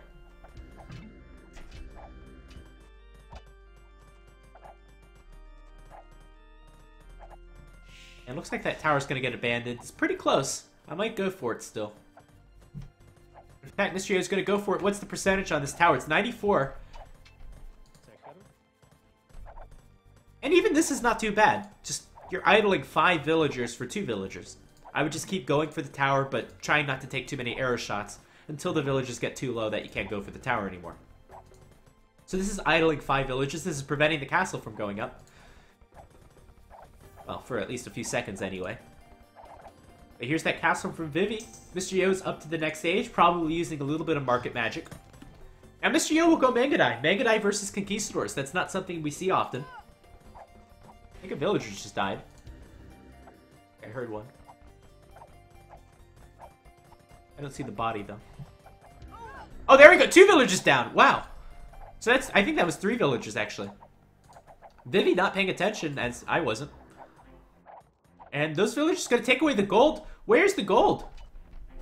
Where? Well, here's the gold. How much gold does... Okay, Vivi has enough gold for 2 conquistadors. And what does that mean once again? That means that we're going to have to see some more market magic. A lot of market utilization in this first game. And that's never ideal.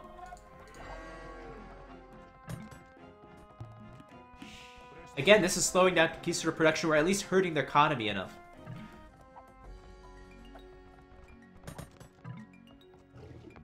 Alright, so Vivi gonna get back on gold. Now, was this all worth it? Was this all worth it? It's all up to these conquistadors to do some damage. Immediately gonna kill a villager. Gonna kill 2 villagers, I think. My bad. I really should use these tabs more often. I forget they exist. Alright, so 1 villager advantage for Vivi. It's not really saying a lot. But he's got the conquistadors. He made it to the castle age with Spanish. This is where the Spanish thrive. This is where the Mongols don't. But this is a little bit of different Mongols play. This is Mongols with the castle. It's not a great position on the castle. It helps protect the gold, but doesn't completely protect the gold. Helps to protect the stone, but doesn't completely protect the stone. And how great would it be if Mr. Yo were able to get stone walls in this area? I think I would have liked to see that. Of course, that would have delayed the castle, but whatever. Please ignore the terrible flags. Yeah, that's what conquistadors can do, Chief Chin. That's what conquistadors can do. I've seen a player just be losing the entire game, and then boom, 25 villagers down, 1 big raid with conquistadors. I've seen it. And this is going to be the first Conquistador raid of this game. Conquistador's moving towards the south. Mr. Yo should see it. Looks like he's done a decent job walling. And that's always very important when preventing raiding. We have a few Mangudai out. Now, I don't mind, honestly, Cavalry Archers versus Conquistadors. I've done it myself in games. The problem is that Cavalry Archers are a little bit more expensive to upgrade. You need Bodcanero, Bracer, Bloodlines. But they don't fare too bad. Of course, Mangudai are a little bit stronger than Cavalry Archers. Anything happening in Vivi's base? Vivi, gold issues. We have Mr. Yo still getting some food from these guys. Looks like Mr. Yo's not aware. Any villagers down? One villager down. Mangudai need bloodlines, I think. Gonna get ballistics. Gonna kill 2 villagers, lucky. But gonna lose 1 Conquistador. Villager numbers are dead even. Alright, we have ballistics on the Mangudai. That's an advantage that they have over the Conquistadors. Oh, what are you doing? Why are you splitting your army? Don't do that. That ballistics really evens things up. It's all about the micro. These Conquistadors, they don't have ballistics because they're gunpowder units, so they might miss. But if they hit, they do much more damage. It's 8 damage versus 16 damage, so double damage. Bloodline's now coming in. Husbandry is going to be an important upgrade as well. I think Mangudai are probably faster than Conquistadors, which can be a big deal. A second castle would help not only with production, but helping preventing raiding. Castle here would be great. That's a little bit sloppy, gonna lose a little more HP. Military numbers clearly in favor of Vivi. Vivi's still, you know, he's got the momentum a little bit. How many town centers for Mr. Yo?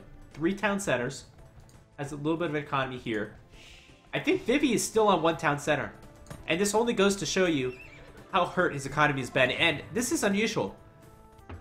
Well, not that unusual. I think he's going to get the stable for bloodlines, and that's it. But this is more wood invested into something that could have been a town center. And look how many farms Vivi has as well. So I'm liking Mr. Yo's position. I think with this stronger economy, the Mangudai should be able to hold out. But Mr. Yo will need a second castle to make use out of that economy. Right now, the limiting factor is, of course, the production speed of the castle. Husbandry coming in. Bloodlines is not quite done, but there's so many. So many Conquistadors. When you fire with that many Conquistadors, even if they're inaccurate, you're bound to hit some of the Mangudai. Siege Workshop coming forward. We're seeing the dynamics of this game play out. Does Mr. Yo have enough for a castle? Perfect. Perfect. Vivi is invested right now into doing damage. He's not invested into economy. Not invested in the late game. This castle will shut down the aggression. And I'm really liking Mr. Yo's position, even if he loses this fight. Which it looks like he might not. It's going to be close. These Conquistadors have +2 armor. Helps a lot against ranged units. Meanwhile, the armor of the Mangudai doesn't matter too much because the attack of the Conquistador is so high. That's how armor works in Age of Empires.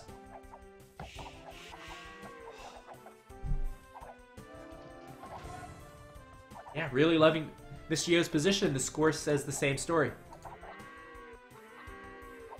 Mr. Yo almost going to be 20 villagers ahead. Going to clean up the Conquistadors. The Mangudai are doing the job. And I think we've learned something today. We learned Mangudai can go toe-to-toe with Conquistadors if you have a little bit better economy, in my opinion. If you're able to do the damage to the Spanish, you know, able to prevent the castle. This is not a clean Conquistador build. If this was a clean Conquistador build where Vivi went straight up to Castle Age, built the castle right away, I think Mr. Yo would be dead. He'd be dead very, very early on in this game. But since Mr. Yo was able to delay, able to do the damage to Vivi's economy, able to make Vivi use the market so much, move out to the next gold, lose some villagers, Mr. Yo is able to make Mangudai, and Mangudai are able to go toe-to-toe with Conquistadors. There we go. All the upgrades done for the Mangudai, except for Thumb Ring. Thumb Ring will even help even more. And Vivi's still trying to do the damage now. He's got a ram. Still doesn't have a second town center. Gonna build it now, but it's too late. There's no way he's getting back in these villager numbers. All the second town center means to me is that if Vivi gets a miraculous raid where it kills 30, 35 villagers, maybe 20 villagers, then he's still in the game. And he's not going to win this fight. He's going to try it, but he's not going to win it. And this is where Megadai are... This is where most units, in fact, most ranged units are better than Conquistadors. A lot of people might wonder why... You see a lot of Conquistadors, but you hardly see elite Conquistadors. Why are ranged units... Why do they catch up to the elite Conquistador? And that's partly due to the fire speed of the Conquistador. It's so slow. It doesn't matter if you're going to be raiding with small numbers or fighting with small numbers, such as early Castle Age. But when you're fighting just toe-to-toe, head-to-head with another unit, the fire speed is going to be so much faster out of ranged units. And especially for Mongol's Cavalry Archers or Mongol's Megadai. That you have to be able to use that micro. And that's only really effective in smaller numbers. Yeah, Ballistics did... sorry. Mr. Yo did Ballistics quite a while ago.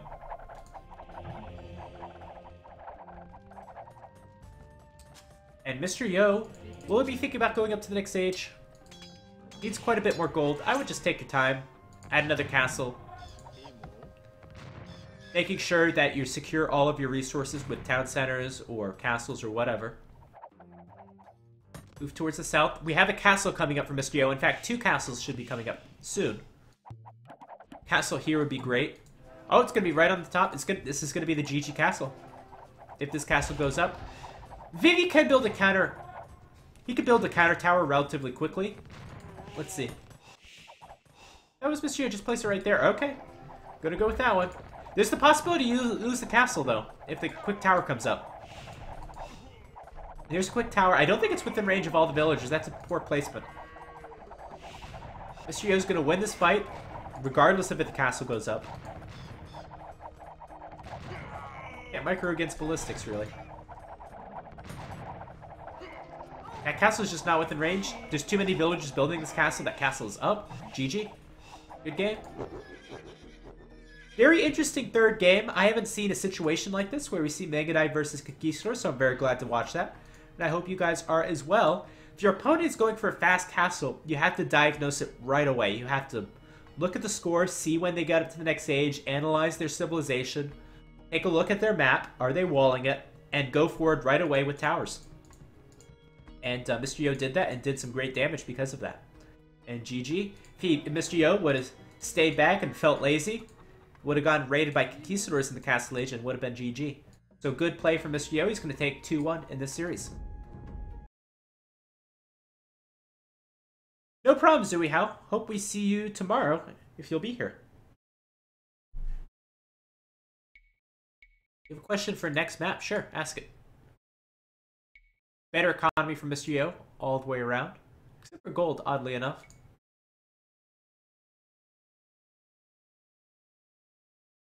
Here we go. So, 18-minute Castle Age. That's not very fast for a fast castle. Should be around 16 minutes. And there you go. Mr. Yo taking a good chunk out of Vivi's score right around that feudal age period.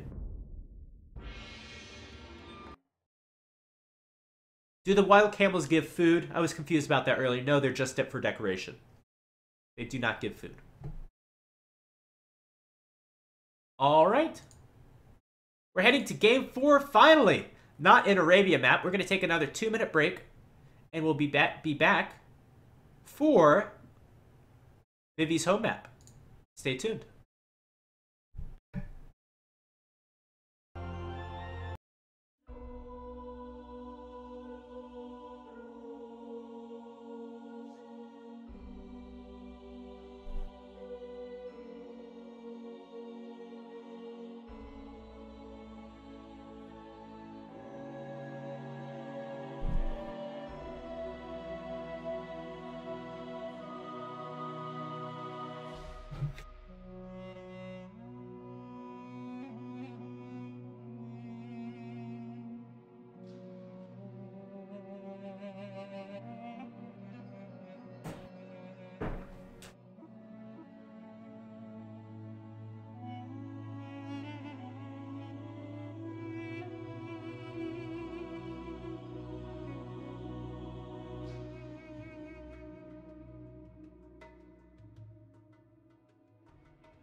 And I'm back.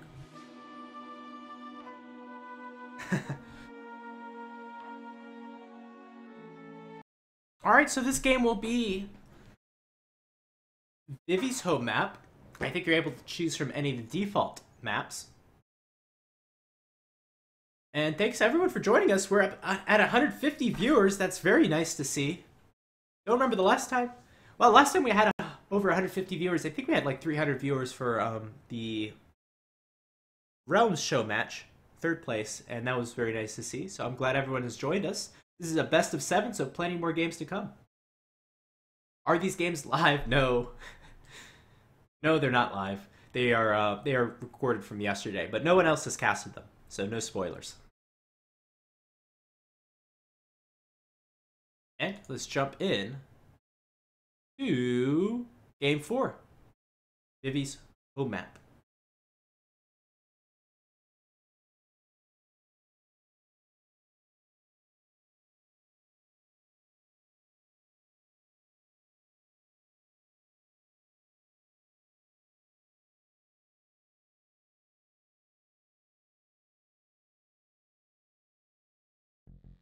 Welcome to the home map of Vivi in this best of 7 series. Score currently is 2-1 to Mr. Yo. And I am so excited. And I know if Mr. GPN would be here, he'd be very excited as well. Because this is the map, Arita. This is one of my favorite maps. Oh, what would I say? This is like my 3rd favorite map, probably, in all the maps of Age of Empires. Because Arita has such a different play style. It's such a unique map, and it really adds to the depth of Age of Empires because of how unique and how different it is. And surprisingly, I don't know how much Vivi plays Arena. I don't see Mr. Yo playing Arena that much. So we'll see if Vivi has any tricks in the bag. He's picked the Slavs, very strong civilization, and Mr. Yo has picked the Aztecs, which again is another very strong civilization. Which civilization would I prefer? Let's go into it a little bit as we see Mr. Yo going forward to find some of his opponent's sheep, hopefully. But not going to find any. So, Mr. Yo playing as the Aztecs. The Aztecs were traditionally the kings of Arabia in the Age of Conquerors days, where their monasteries will build faster, they'd have great economy, especially because their villagers you didn't have to research loom. Well, you never do on Arena, so I guess that's not really an advantage. But anyway, their monasteries built faster, their relics would gain more gold, and most importantly, their monks would have extra HP and you'd have access to the Eagle Warrior, making them super strong. Of course, there have been some changes as I'm watching this villager move out across the map, for reasons I don't know, to steal the boar? Gotta be to steal the boar. What an opportunistic play for Mr. Yo if this is to steal the boar. I can't, this could not have been planned at all, and I think he'll get it. Oh, it's so close! It's so close. So he wanted to steal it. He's going to wait for it to move. Doesn't want to reveal the villager within the gate's line of sight. Scout's going to move here. Is the boar going to move closer? Is the boar going to move closer or is it going to move farther? This is very patient. Oh, it's going to move closer. Go get it, get it. No, no! Get it. Oh, you missed your opportunity. Oh, gonna get it? But how's the boar going to... Okay, he's gonna kill the boar. I thought the boar was gonna move through the gate, but I'm not familiar with boar and gate mechanics, apparently. So he's gonna kill the boar, okay. And the scout will defend it. Oh, what kind of next level meta play is this? The villager doesn't have loom. The boar is gonna kill the villager! What the fuck? Oh, what the hell? What the hell? Oh, and Mr. Yo can lose his scout too. What the hell? Oh my god. Might lose, it's gonna get close. Oh, wow. Man, GG. What play was that? That was some next level thinking. That was 5D chess. Wow. Man, Mr. Yo thought he was gonna be like the shit, like he was going to, I don't know, get all the Twitch clips. Everyone's gonna say how much of a badass he was for doing this, and then Vivi just makes him look stupid. Like that was a really dumb play. And here I thought that ramble about the Aztecs not getting loom right away would have been useless, but actually plays itself out here. Still, Mr. Yo's gonna get the scout. There's an open part of this wall. This is not a normal game. And this game is not going to proceed as normal because we have a giant gaping hole in Vivi's wall, and Vivi doesn't have a scout. So we'll see where this goes from here. Oh, man. That was incredible. Wow. Never seen that before. Never seen that before. And where is this villager going? Going to go batter the villager.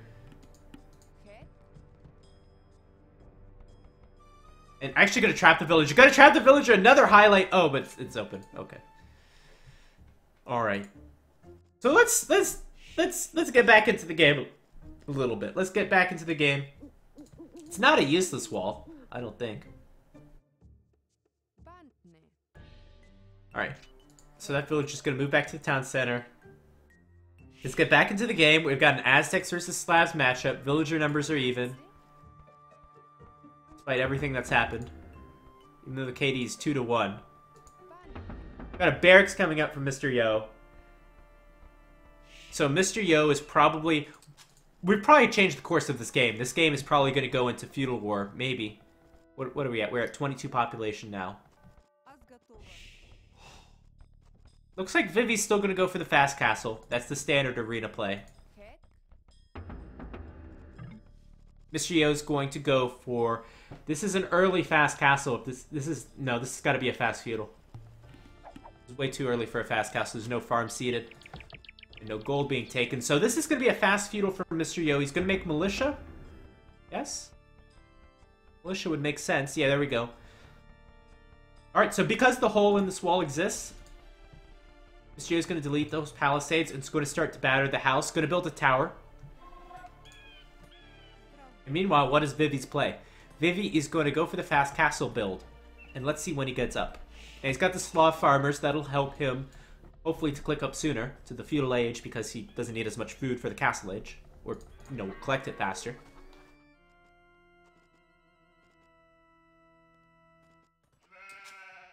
Let's see if it clicks up here. So, 26 population. That's a little bit early. Feudal age, fast castle age. Yeah, feudal age for a fast castle, but he's got an eco bonus, so it makes sense.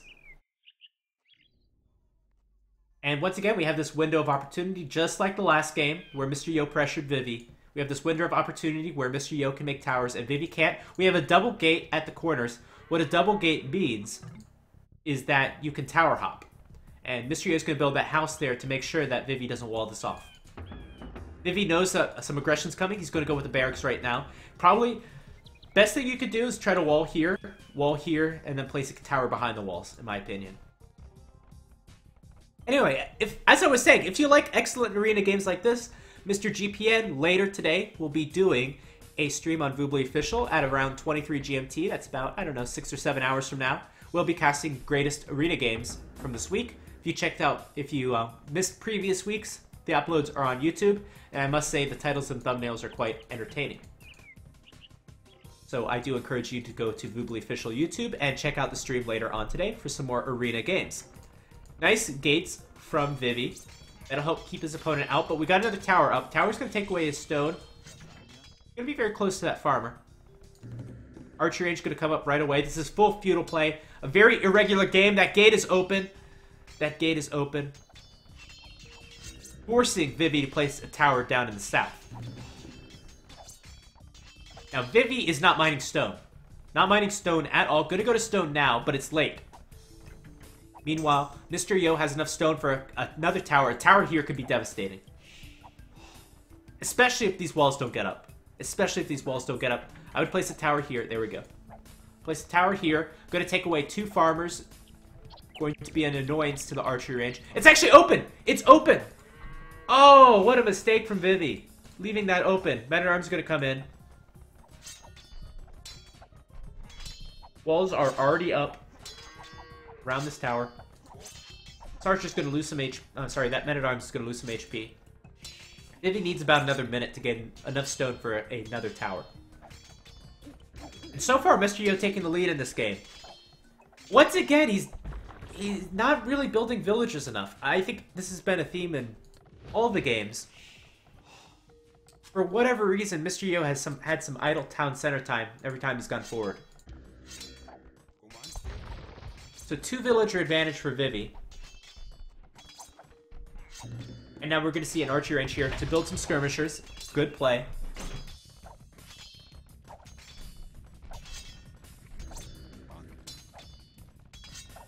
And already, Mr. Yo's, tower rush has done its damage.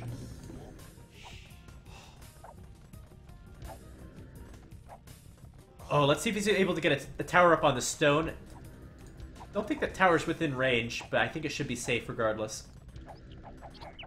And I think there's too many archers. Oh, my bad. It's an outpost. Tricked me. I would wall up that tower, or at least part of it. And now we have some men-at-arms, some skirmishers. These villagers are idle. They should be able to place another tower soon. Let's see where they go.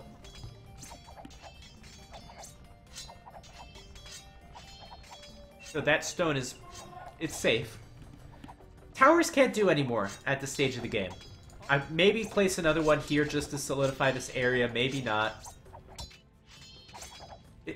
Taking down this house is going to be very nice as you can move out of the base through this additional exit. Mr. Yo's economy's not doing that great. He's just getting double bid axe now. 3 villagers behind now. Too much... well, okay, he's got wheelbarrows, so that makes sense.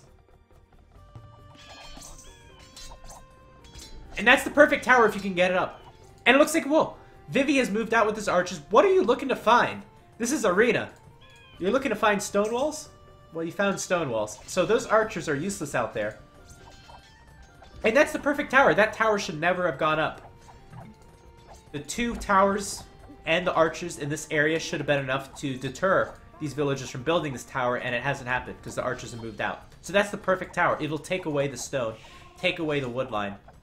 To get this tower up faster, Vivi has deleted his lumber camp. Because he knows how devastating this tower can be. And the tower is up. The tower will prevent stone mining for the time being.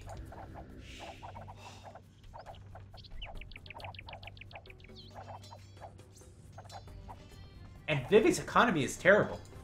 He's got 4 farmers working. Gonna have to rebuild his lumber camp. Mr. Yo, on the other hand, has 8 or 9 farmers working. This has been a very successful tower rush from Mr. Yo, and a very impromptu one, nonetheless. Weird arena game, but I like it, exactly. I like this game as well.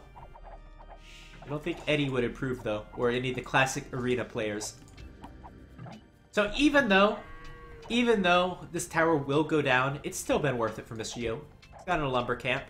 He's idled villagers. Maybe he's going to be the first to click up to the Castle Age, but at what cost? What does his economy really look like? Now, luckily, again, he's got Slav farmers. That's good news for him. That's why he's been able to click up so quickly. And he's going to go Knights.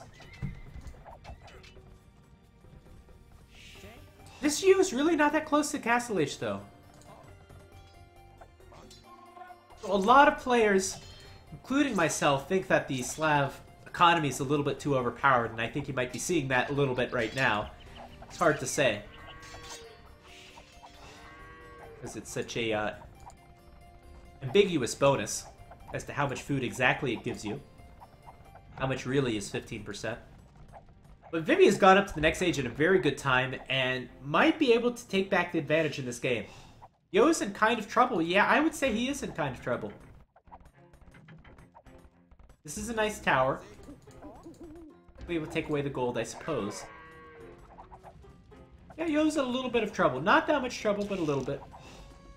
Yo needs to get up to the next stage. When Yo gets up to the next stage, he'll have tons of resources to play with.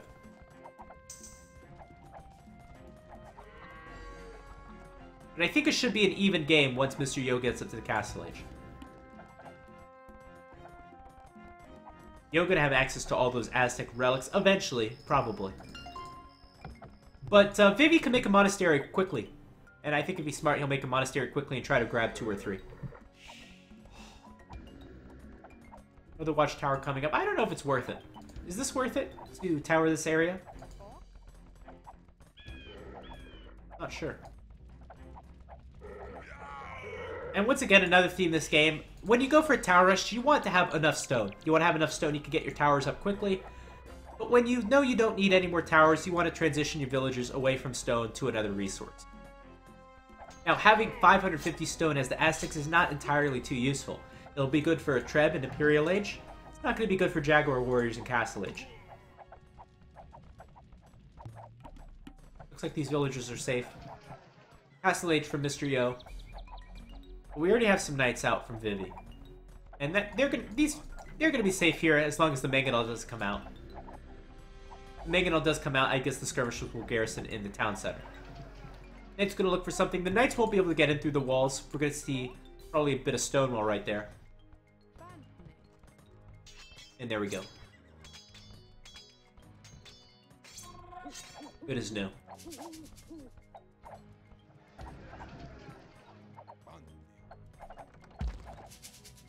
One ram out. Slavs, of course, get cheaper siege. Gonna take down the tower. Gonna take down the archer range, blacksmith. Second tower. We have one villager coming forward for Vivi. And will probably be a siege workshop forward, I assume. Now, Mr. Yo, interestingly, has gone into spearmen. Makes sense. We have a lot of knights on the field. Spearmen makes a lot of sense. We're gonna need another barracks from Vivi because this barracks will go down. And there's a siege workshop. Gonna go for the villager. The villager was low. Remember, it got attacked by the lion. Or the wolf. 3 HP. It's gonna take 2 hits. There's one. And that's a dead villager. I'm seeing a lot of plays this game that are just very opportunistic. With that boar being forward. And now, Mr. Yo doing his due diligence and checking the HP of that villager. And that's an okay engagement. That's not too great or too bad. That siege workshop being delayed is a big deal. Vivi was planning his economy around doing a siege push, and now there's no siege workshop to push from. Or at least this one in the back is too far. So 2 monasteries coming up. The skirmisher's doing good damage. What is the point of this? I guess to allow the tower to go up? I don't know. Look at this little base that Mr. Yo has constructed. So how many resources does Mr. Yo really have to play with? A lot. He's got a lot of gold. He'll be able to make monks for days. Gonna add a siege workshop of his own. Will he be able to hold this area? 2 towers. Monks will be able to garrison inside. Got enough gold for redemption if a Mangonel does choose to pop out.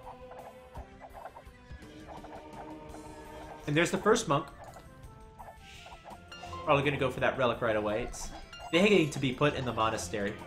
Oh! Did lose a villager to the tower. Problem for Mr. Yo, he's got a lot of gold to work with. He needs another monastery. When you have this much gold, probably want a 3rd or maybe even a 4th monastery. Light Cab being upgraded for Vivi. All of these options are aided by the fact that Vivi has better working farmers. In fact, Vivi has a 2nd town center working. Here we go, boys. Mr. GPN, I wish you saw the beginning of this game. It was hilarious. There's probably a clip there. Nice pickoff of the monk. This is going to be another great pickoff of the monk. Wow. It's always great when you can pick off monks with knights. And those 2 monasteries might go down. As we said before, not enough. The monks aren't being able to be created fast enough. One of the changes in the Age of Raja, the Rise of Rajas, is the Aztec monasteries don't build faster anymore. They build at normal speed. Mr. Yo back at his own base has enough food and gold to go up to the Imperial Age. I don't know if that's intentional. I don't know why you would plan that. It looked like the monk and the pikeman push could have been a lot stronger, but it looks like we're going to see an early Imperial Age, a castle for trebuchets, maybe even 2 castles, and Eagle Warriors if you can afford it. Or monk upgrades. Either or. Greedy Yo. Nice castle. There's only 4 villagers building. What happened to those knights? We might have enough to deny the castle. It's close. It's going to be close. Castle is 25% of the way up. It's all about taking out this Mangonel. Do we have redemption? No, we don't have redemption. that Mangonel is going to be a lot of trouble. Light Cavalry's going to get around, good at pick off the monk. That's 3 monk snipes for Vivi. That Mangonel is just so much trouble. Villager's going to be able to take it though. Vivi has ignored the villagers. So that Mangonel is going to go down, and I think that castle will get up because that Mangonel just went down to those 2 villagers. Those hero villagers will now sacrifice themselves most likely. But that castle is up. We have a 30 villager advantage for Vivi.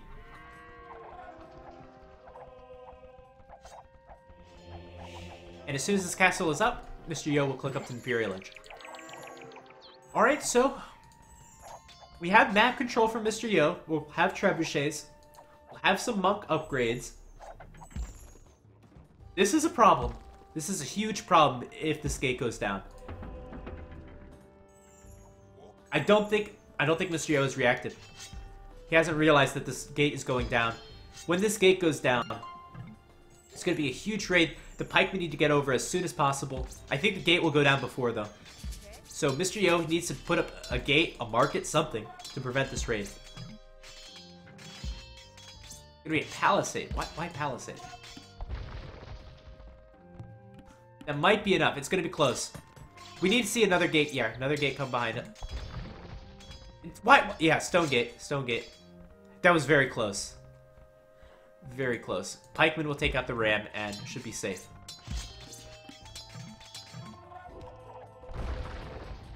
Okay, we're at a 30 villager advantage for Vivi.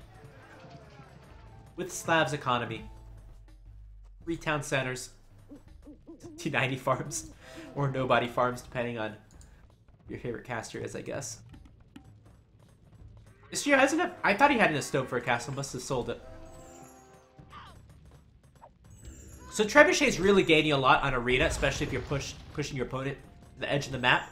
One Trebuchet parked here under the castle can take out so much infrastructure. And push your opponent right into the edge of the map. And there's the castle from Vivi. It'll help delay for the time being. Let's see how this goes. We've seen Vivi be successful before. Going to lose 2 right away to the pikemen. And looks like he killed maybe 1 or 2 monks, but these monks are a little beefier this time around. So there's the Imperial Age Trebuchet being made right away.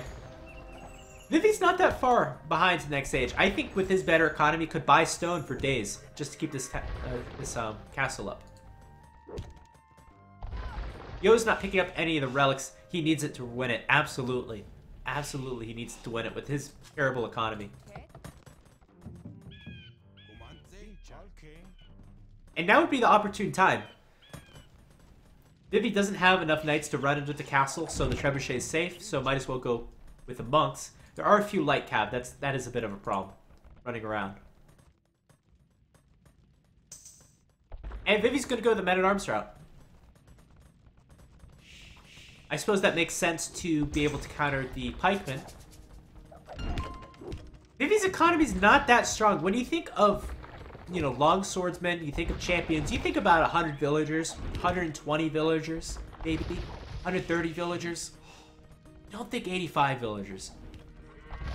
And that could be a problem. This transition could be very problematic. What is Mr. Yo doing with this skirmishers?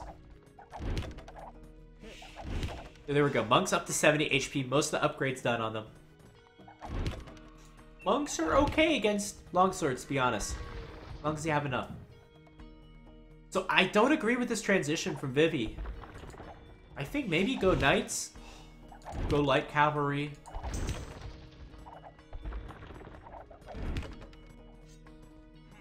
I think knights and light cavalry would be the way to go. Siege Workshop coming up on the left side. This would be great. Any one raid onto Mr. Yo could absolutely devastate his already weak economy. Jaguar Warriors, please.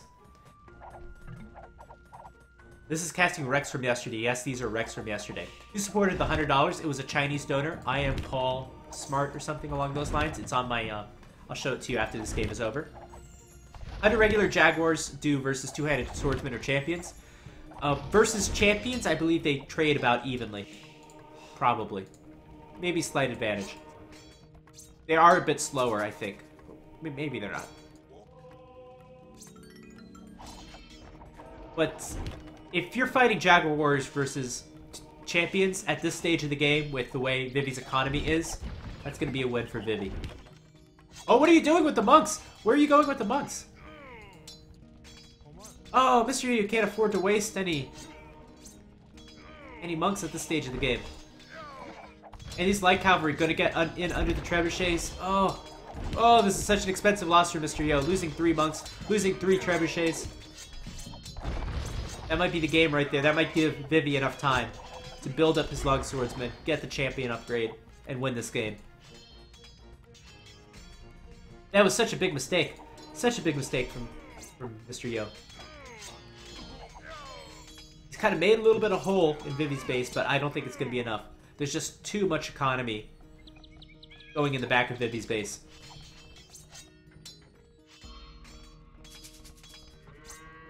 Yeah, cost efficiently, it's very close. Siege tower being done, great move. Siege tower to end the game, of course. Be no better way to end this game. Oh, wait, what? All right, here they go. Mr. Yo knows it has to be over once you see the siege tower. Oh, fairness, what is this palisade gate for the stone wall? Oh, that was terrible bug. What is Mr. Yo doing? Could have tried to wall up right behind the siege tower the whole time. That was a good trade for Mr. Yo. That bug costed Vivi two-handed swordsman. Alright, despite this huge advantage for Vivi, this game still goes on. We have a 40 villager advantage for Vivi. The Palisade Gate, of course, goes down. And I think that's it. How can he defend against this? Look at Mr. Yo's resources. Look at all the resources he's not spending. That could be 20 monks. This game would be different if he had 20 monks.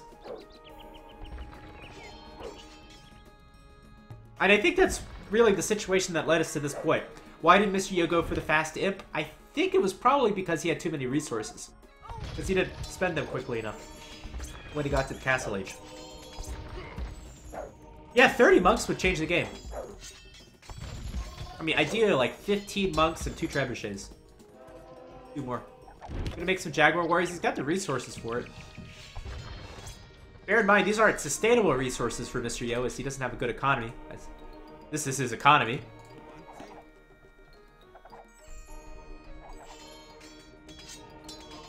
Mr. Yo still has map control, relatively speaking. This trebuchet is hiding behind the wall. Doesn't want to be seen.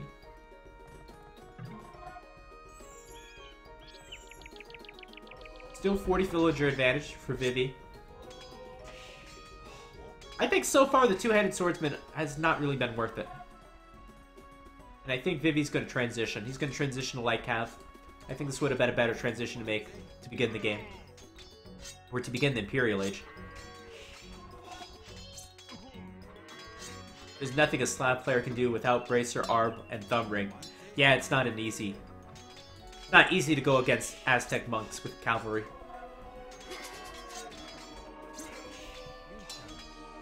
And Vivi might be able to really slow down... Sorry, Mr. Yo might be able to really slow down Vivi if he's able to convert these military production buildings.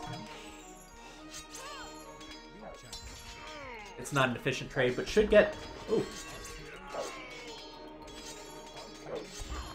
Yeah, should get 1 monk for 1 light cav. You know, this game is still very close. I'm surprised this game has been this close. Mr. Yo has shut down the aggression from Vivi. He's shutting down the aggression here, although waits to be seen if he will be successful and this will be cleaned up. The light cav are quite a problem. I think we need to see more pikemen. All about the army control for Mr. Yo, in my opinion. Will he be able to protect the trebuchet? His units are very vulnerable. Will he be able to protect the trebuchet, protect the monk? The pikemen need to be in an exact position to protect those units. Mr. Yo can't use that stable, unfortunately, because he's Aztecs. The trebuchet is just exposed. Why did you bring the trebuchet if you're not going to protect it? Hussar's a big upgrade. Going to make it a lot easier for these Hussars to pick off the monks. Only getting 1 or 2 monks for 1 Hussar.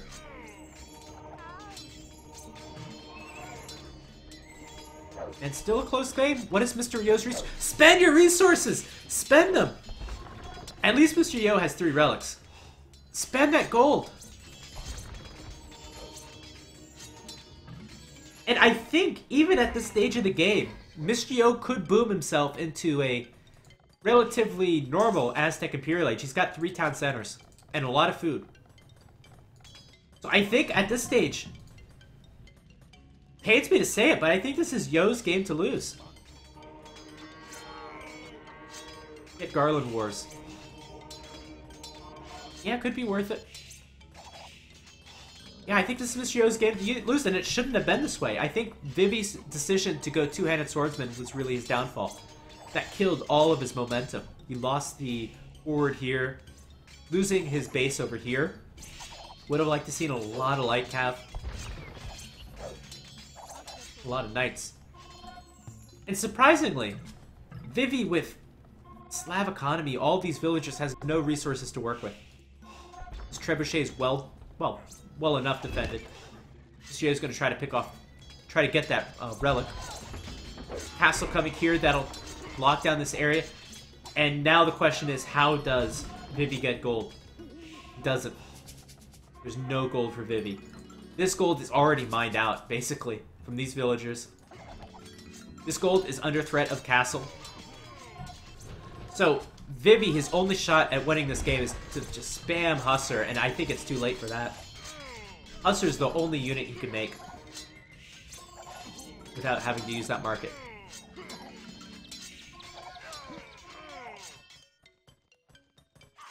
So 4 relics for Mr. Yo.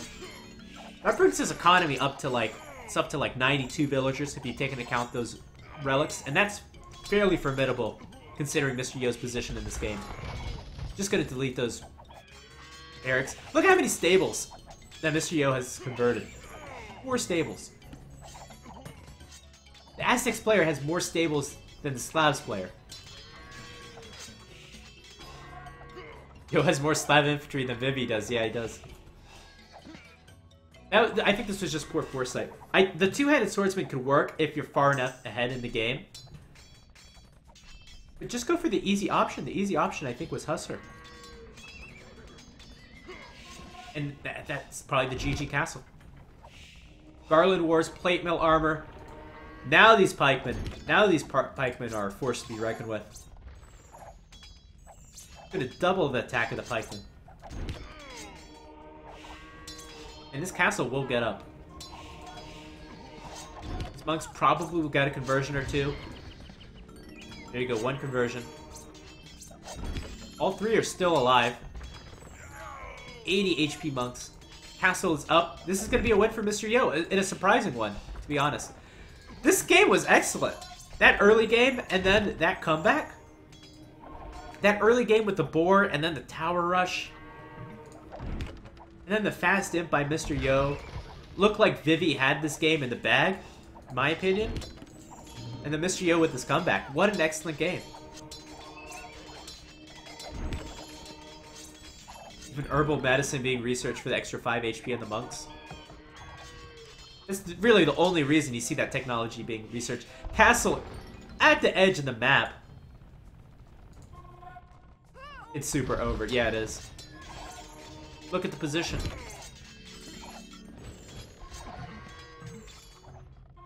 Vivi, if he stays in this game, must be thinking my economy's got to be way superior, but it's not that much better. Just a little bit. Even Faith being raid. Faith is an incredibly expensive tech. Faith is 1,500 resources. And I think that's just for the 5 HP on the monks. But I think Mr. Yo's getting it because he can afford it. Look at his resources. He can afford it. Better to spend your resources than to bank them. A trash can work. Skirmishers can work against the monks. I think your ideal solution is going to be Arbalest. Obviously, the Slavs don't get good either of those. Yeah, can survive versus most trash. The Aztec monks are so strong. These are fully upgraded monks. They're 95 HP, which is ridiculous. Normally, monks have 30 or 45 HP, so this is double. More than double the HP of a normal monk. And GG. GG, what a great game from Mr. Yo. Very opportunistic with his plays. Stealing that, trying to kill that boar. Going up to the Imperial Age when his economy, you know, had the resources for it. I don't know if that was intentional. But making the best use out of that. And, man, good game. Good game from Mr. Yo. Gonna take one more in the series. Let's take a look at the achievements.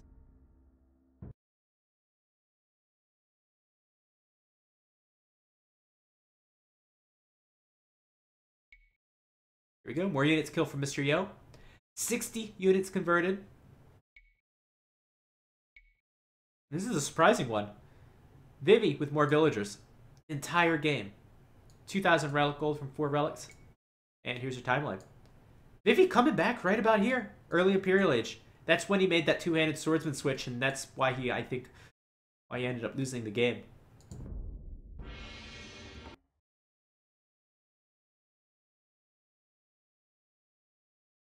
Alright, another 2-minute break, and we'll be on to the next game. This is a best of 7.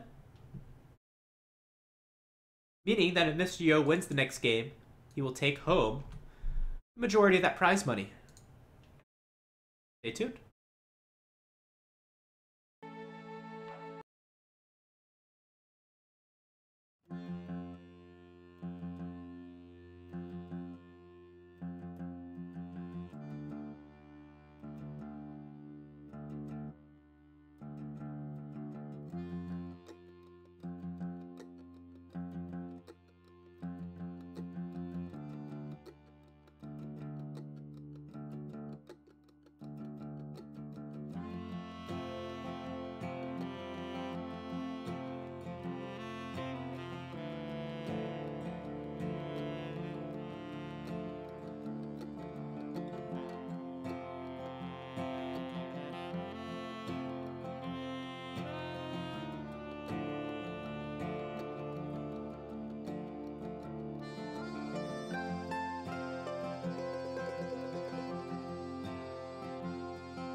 Alright, so I'm back. This could be potentially the last game in the series. Vivi will have to win the next 3 to take home the majority of this prize money. And Mr. Yo will have to win the next one. I'll play that clip for you after the last game in the series. If anyone has not seen that incredible play from that boar. Before the next game, I would like to say we're trying to raise money for a show match. You have a donation ticker there on the top left. We had a generous $5 donation from Mr. GPN. Raising that ticker up to $15. We'd like to have $100 so we can have a show match for you on this channel live from some pretty good players. But we'll need some money to run that. And as well, we have a Discord down there in the bottom. We post our schedule to the Discord on there. If you don't check AoE Zone, most of our events are on AoE Zone, except for Mr. GPN, who does his weekly arena streams 23 GMT on Fridays, and he will be casting in a few hours some arena games for you if you enjoyed the last game. So please stay tuned for that. Additionally, I'd like to advertise that tomorrow at 21 GMT, we'll have FEAGE Player Spotlight. We did a previous spotlight on the player Tim. This week we'll be spotlighting Fiage, who has recently retired, and we will be casting some of his greatest games. So, hope to see you then. So follow Discord and check AoE Zone for other events. And thanks to everyone who joined us today on this lovely Friday.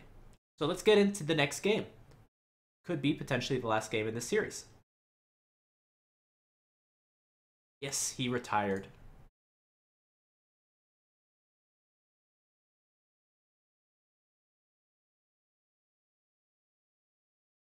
Here we go. This is going to be Mr. Yo's home map.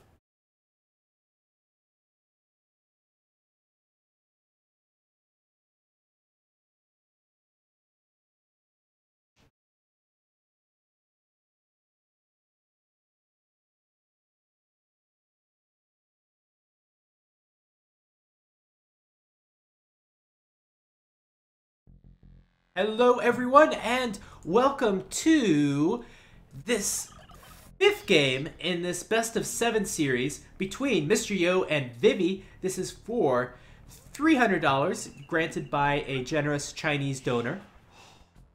This is going to be an Italians versus Huns war. Remember, at the very beginning of the series we had a civilization draft. I did not show that to you, but you get to see the civilizations as they come in. And this is going to be Team Islands, which is, I think Team Islands, right? It's all in Chinese, okay. I think this is Team Islands. Basically, it's like islands, but the islands are much bigger. And I like Team Islands, especially with this new meta, where you have different units that you can see on water, and more importantly, you can see a transport ship in Dark Age, which means more aggressive strategies.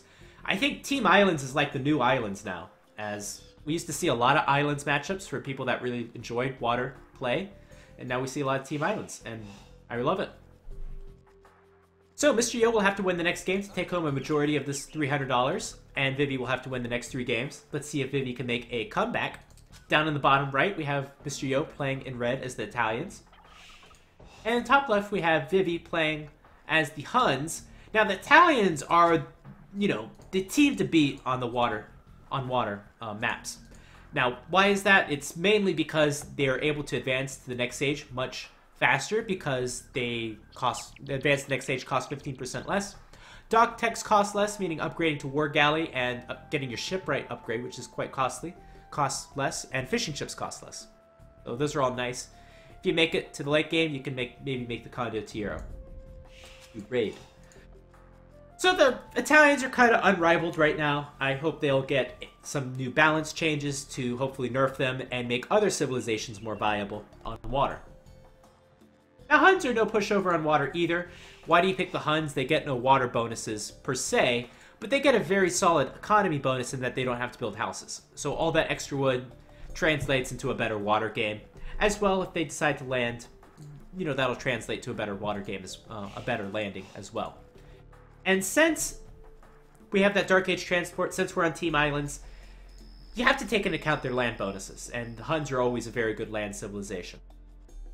So it's not all about the water anymore, and that really helps to even things out, in my opinion, when you're going against a civilization that is as strong as the Italians are on water. You feel like water is not too flexible when a civ is strong. It's going to be dominating. It is less so than previously, in my opinion. Previously, on water, with galley battles and Age of Conquerors, I think it was much more one-sided. It's still not, you know, it's still not maybe a little more one-sided than it should be, but I think with the new water counter system, it does encourage comebacks a little bit more often. And for once, I think I can actually use the spectator overlay and see their food count. So that's total food collected. I guess that should be relatively the same. Players who are doing a standard water build, we have a little bit of time to talk, so the most important thing, I guess, going on right now is where players decide to choose their docks. Is the fish position good? Is the dock forward or backward? Forward dock for Mr. Yo. It's got 3 deep fish next to it. It's a very good dock. It's a very aggressive dock. You're playing as Italians. You'll be up to the next stage sooner. You want an aggressive dock. Vivi probably will go with defensive dock, but there you go. Blending into the side of the map. It's going to be up a little bit later, Small disadvantage, but not too big. Where's the fish? We got 1, 2, 3 deep fish. And after that, that dock will be inefficient with whatever fish comes after that. But Vivi will probably make a second dock, so that's okay. Food count, pretty close. Mysterio has a little bit of advantage. What I wanted to say is that if you're new to this game or you're not too familiar with your builds, water build traditionally is your normal 6 on sheep, 5 villagers to your lumber camp. You need extra villagers there because you want to get your dock up. And instead of building a mill, basically you build a dock. And then you build some fishing ships out of it. And that's the whole build. You saturate food heavily from there on out. As you can see, all the villagers on food. And as soon as you click up to the feudal age, as soon as you click up and you got your 4 fishing ships, you take no more food. As your fishing ships will provide the rest of the food. Even if you have extra boar, even if you have extra turkeys, you take no more food and you go full wood on gold. Wood and gold. So Mysterio is going to be the first to get up to the next age. Not surprising considering he's Italians. Even has collected a little bit less food.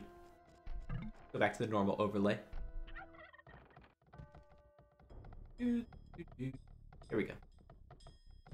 There we go. Mr. Yo up to the next stage. Even got loom.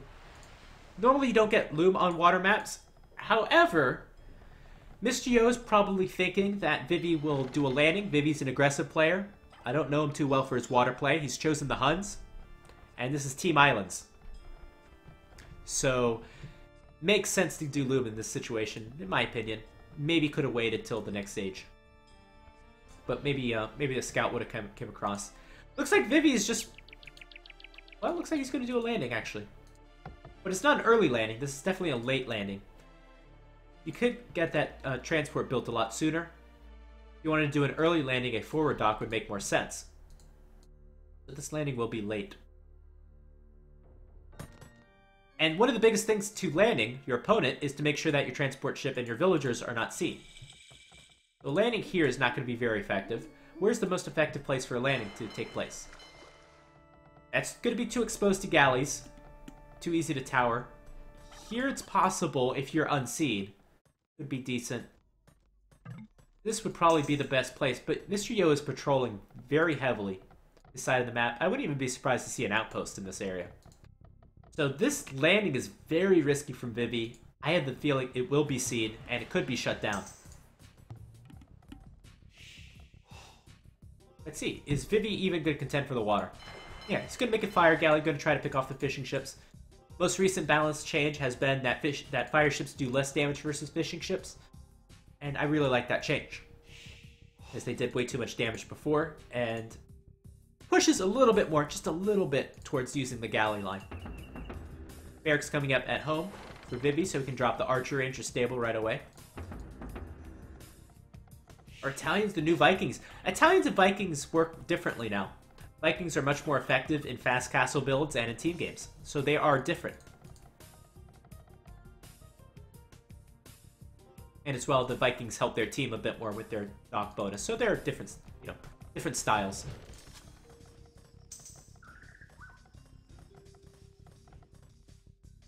And where did that transport go? There it is on the bottom. So I don't think it... Has it been seen? Has not been seen. Maybe that scout was seen. I think this has got to be Town Watch has been done. I didn't see in the research, but that house has a lot of sight. A lot of line of sight.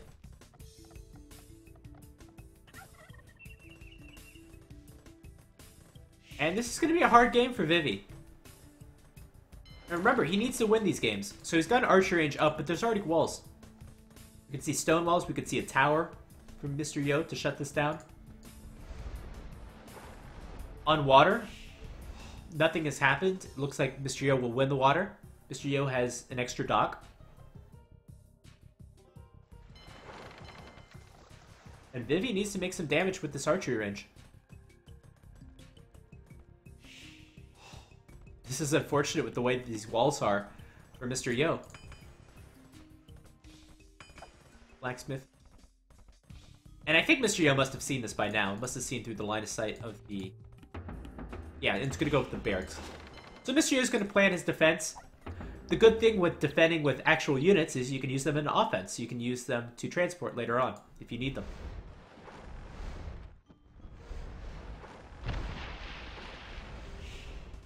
So it looks like Mysterio will win this fight. Well, it's gonna be close. Maybe he's gonna bring back this guy. And interestingly, we have a stable. Stable is an interesting decision. I would have anticipated a second archery range. What happened to that transport ship? I have the feeling it went down. Oh, it's over in the north side. So I wonder if Vivi's going to continue to build out of this archery range. He needs to transport it over every time. I would consider it. I would continue adding archers. These villagers are going to help to batter through. But so far, no damage done from Vivi. Essentially, he's just got 2 idle villagers. And some army he can't use. Check Mr. Yo's resources. Mr. Yo has 2 additional fishing ships.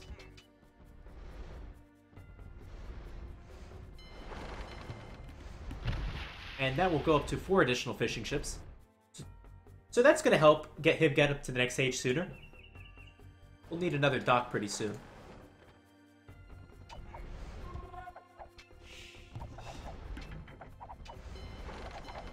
And there's a nice transport. The palisade gates are so annoying to wall with. Might be... I don't know how that mechanic works. If you're thinking about ways to nerf the gate, I don't know why the diagonal gate you have to build at the sides and the horizontal ones you don't. But regardless, this is horrible. Horrible for Vivi in a must-win game for him. Maybe those villagers could kill some farms. There you go, 2 starting villagers down. Mysterio, even though he's only got a 1 villager, maybe half a villager advantage, he's got a much better economy. Just those fishing ships are going to account for so much. If he's still making a few fire galleys, probably to try to pick off those fishing ships. Both players with fletching. Can you scan with buildings? Yeah, you can. That's another thing I disagree with. I don't think that should be a part of the game. Gio's getting serious with his walling. Gonna go with the stone gate.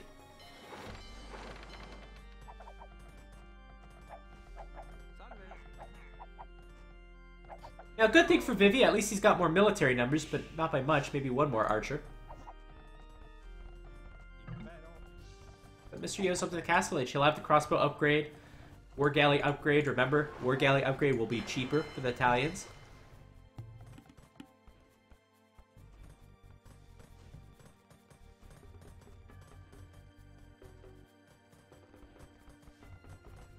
And I mean, Vivi should be able... I mean, he needs to do the damage now. I don't see him doing it. Other than that, it's going to be a tough game for Vivi. He could try to get back on water. Mysterio doesn't have a lot on water. He's got... It's pretty close on water. I mean, all I can say is Mysterio has an additional dock, and he's playing as the Italians. Maybe he has 1 more fire galley. The water is still close. We have a dock here. All right. So on water, it's pretty even, but Mysterio will have the advantage. This castle age. What happened to the archers?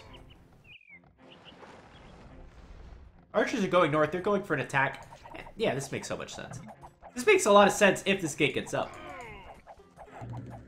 It looks like it's up. Okay.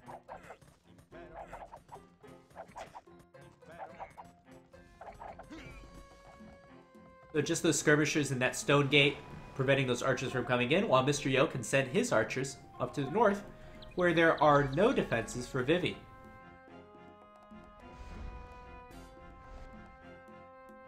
Alright, let's see what upgrades come in as Mr. Yo advances to the castle age.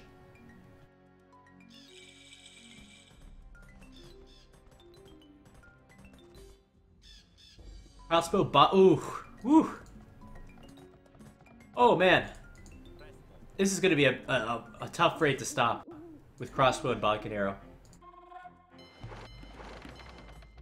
The thing is, Vivi should have expected this. He should have some walls up. Oh, this is going to be tough to watch. This is so tough to watch. So these crossbows, probably 3-shotting villagers. 2-shotting, in fact. Oh, man. No reaction for Vivi. Late reaction for Vivi. 3 villagers down. 4 villagers down. 5 villagers down. Even a 6th. 6th going down. Oh, man.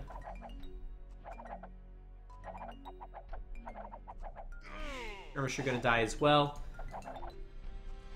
These 2 farmers completely oblivious to the massacre that's happening right outside their farms. And that might be enough to defend. 6 villagers down for Vivi. Elite Skirmisher coming in. Geo gonna add a town center. Didn't see the War Galley upgrade. Another landing coming with 2 villagers. This is for the nail in the coffin. Siege Workshop probably on the way. These two crossbowmen have escaped. Looks like they'll get caught by the skirmishers. And a stable. A stable for knights, because we have skirmishers only from Vivi.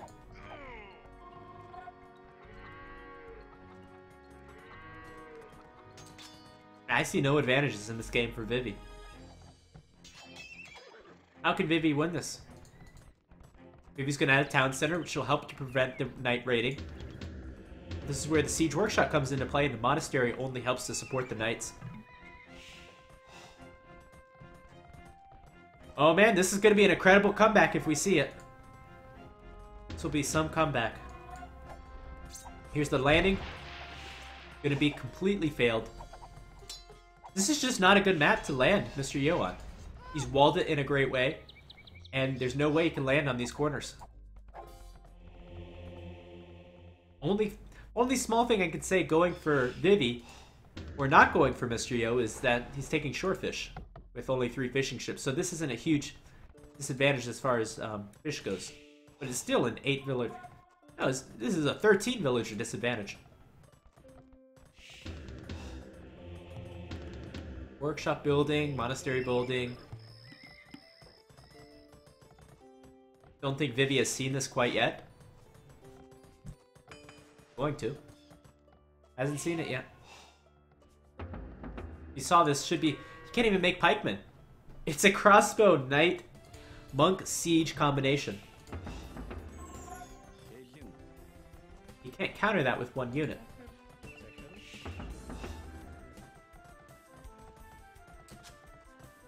Another problem is, somehow you were to build a siege workshop, the Italians do get redemption. That's a ballsy tower.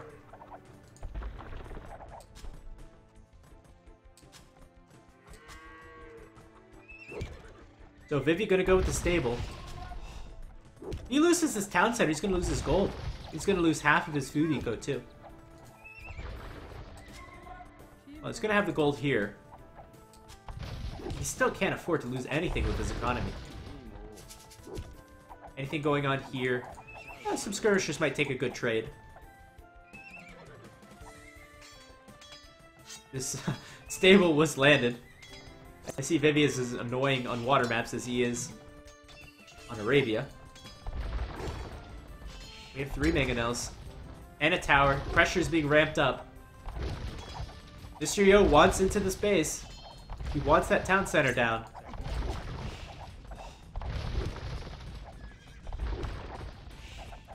Again, this would be the most incredible comeback if I've seen it.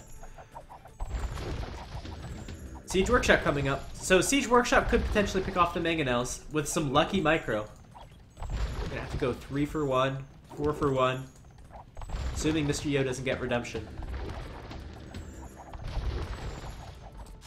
And town center's down, that's gonna remove all these villagers from farms. A few of these villagers might go down in the process.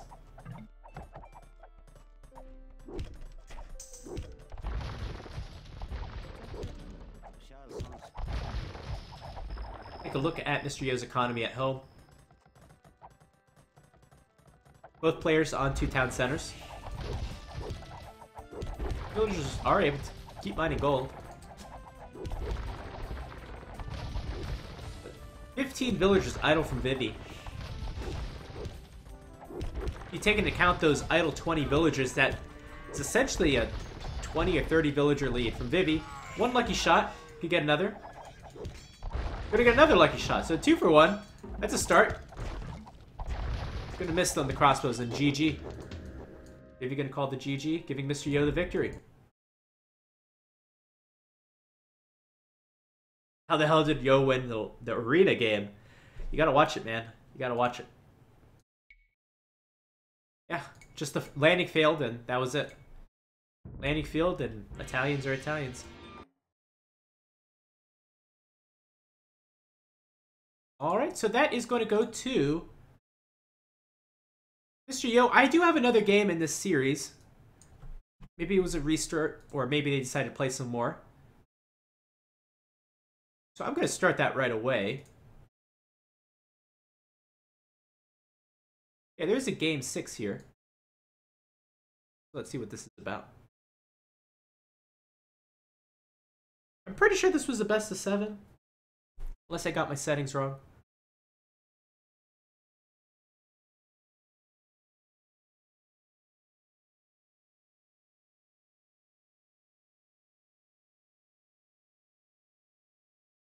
So this game is on Arena. On Arabia, where it should be. This is on Arena. So this is the same Civ matchup. I assume this was a restart. This is Aztecs and Slavs. Beat up.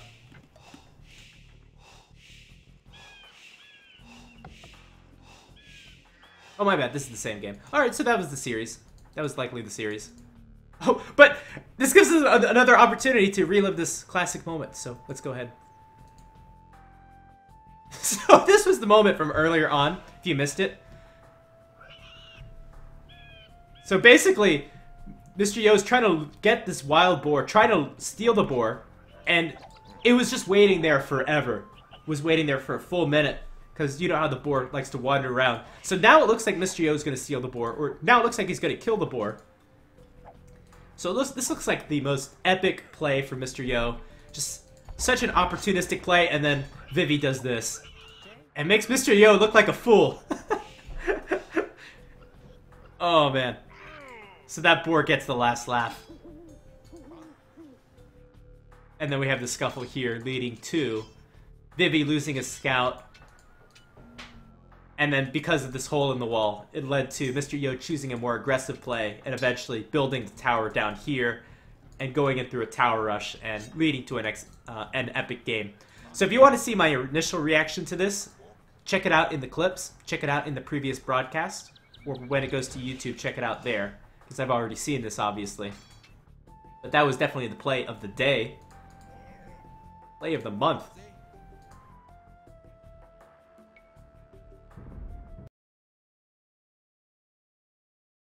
So there we go. So we're going to close up the stream. I'd just like to say thanks everyone for joining us. We had some great viewers and some great chat interaction today. A lot of you in the chat, which I always appreciate. I do see all of your comments, even though I do stay focused on the game most of the time. We will find someone to host. I'd like to say once again, we do have a donation ticker on the top left if you'd like to donate so we can host a show match on this channel live with some great excellent players.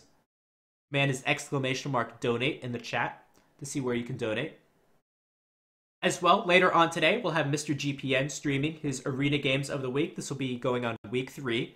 That'll be around 23 GMT.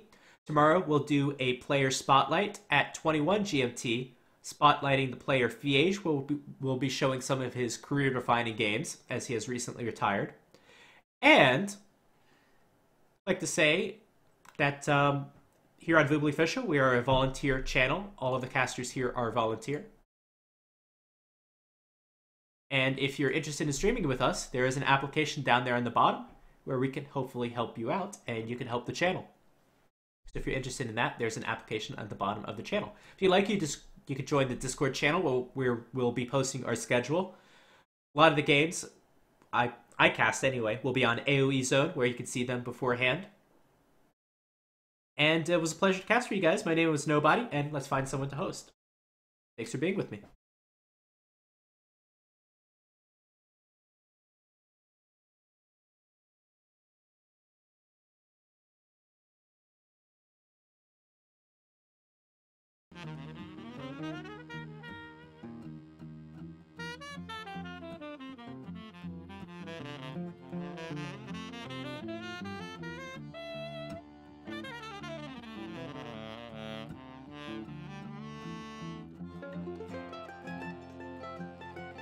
Oh, dude.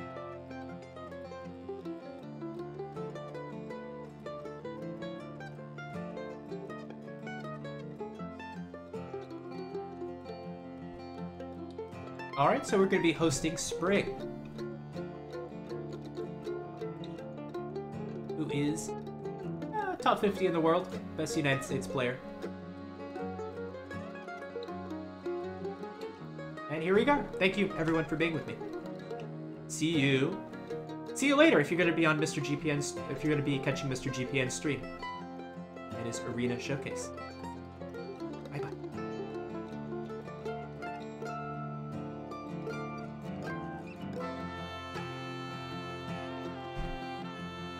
Eco right now. He's going to drop a second.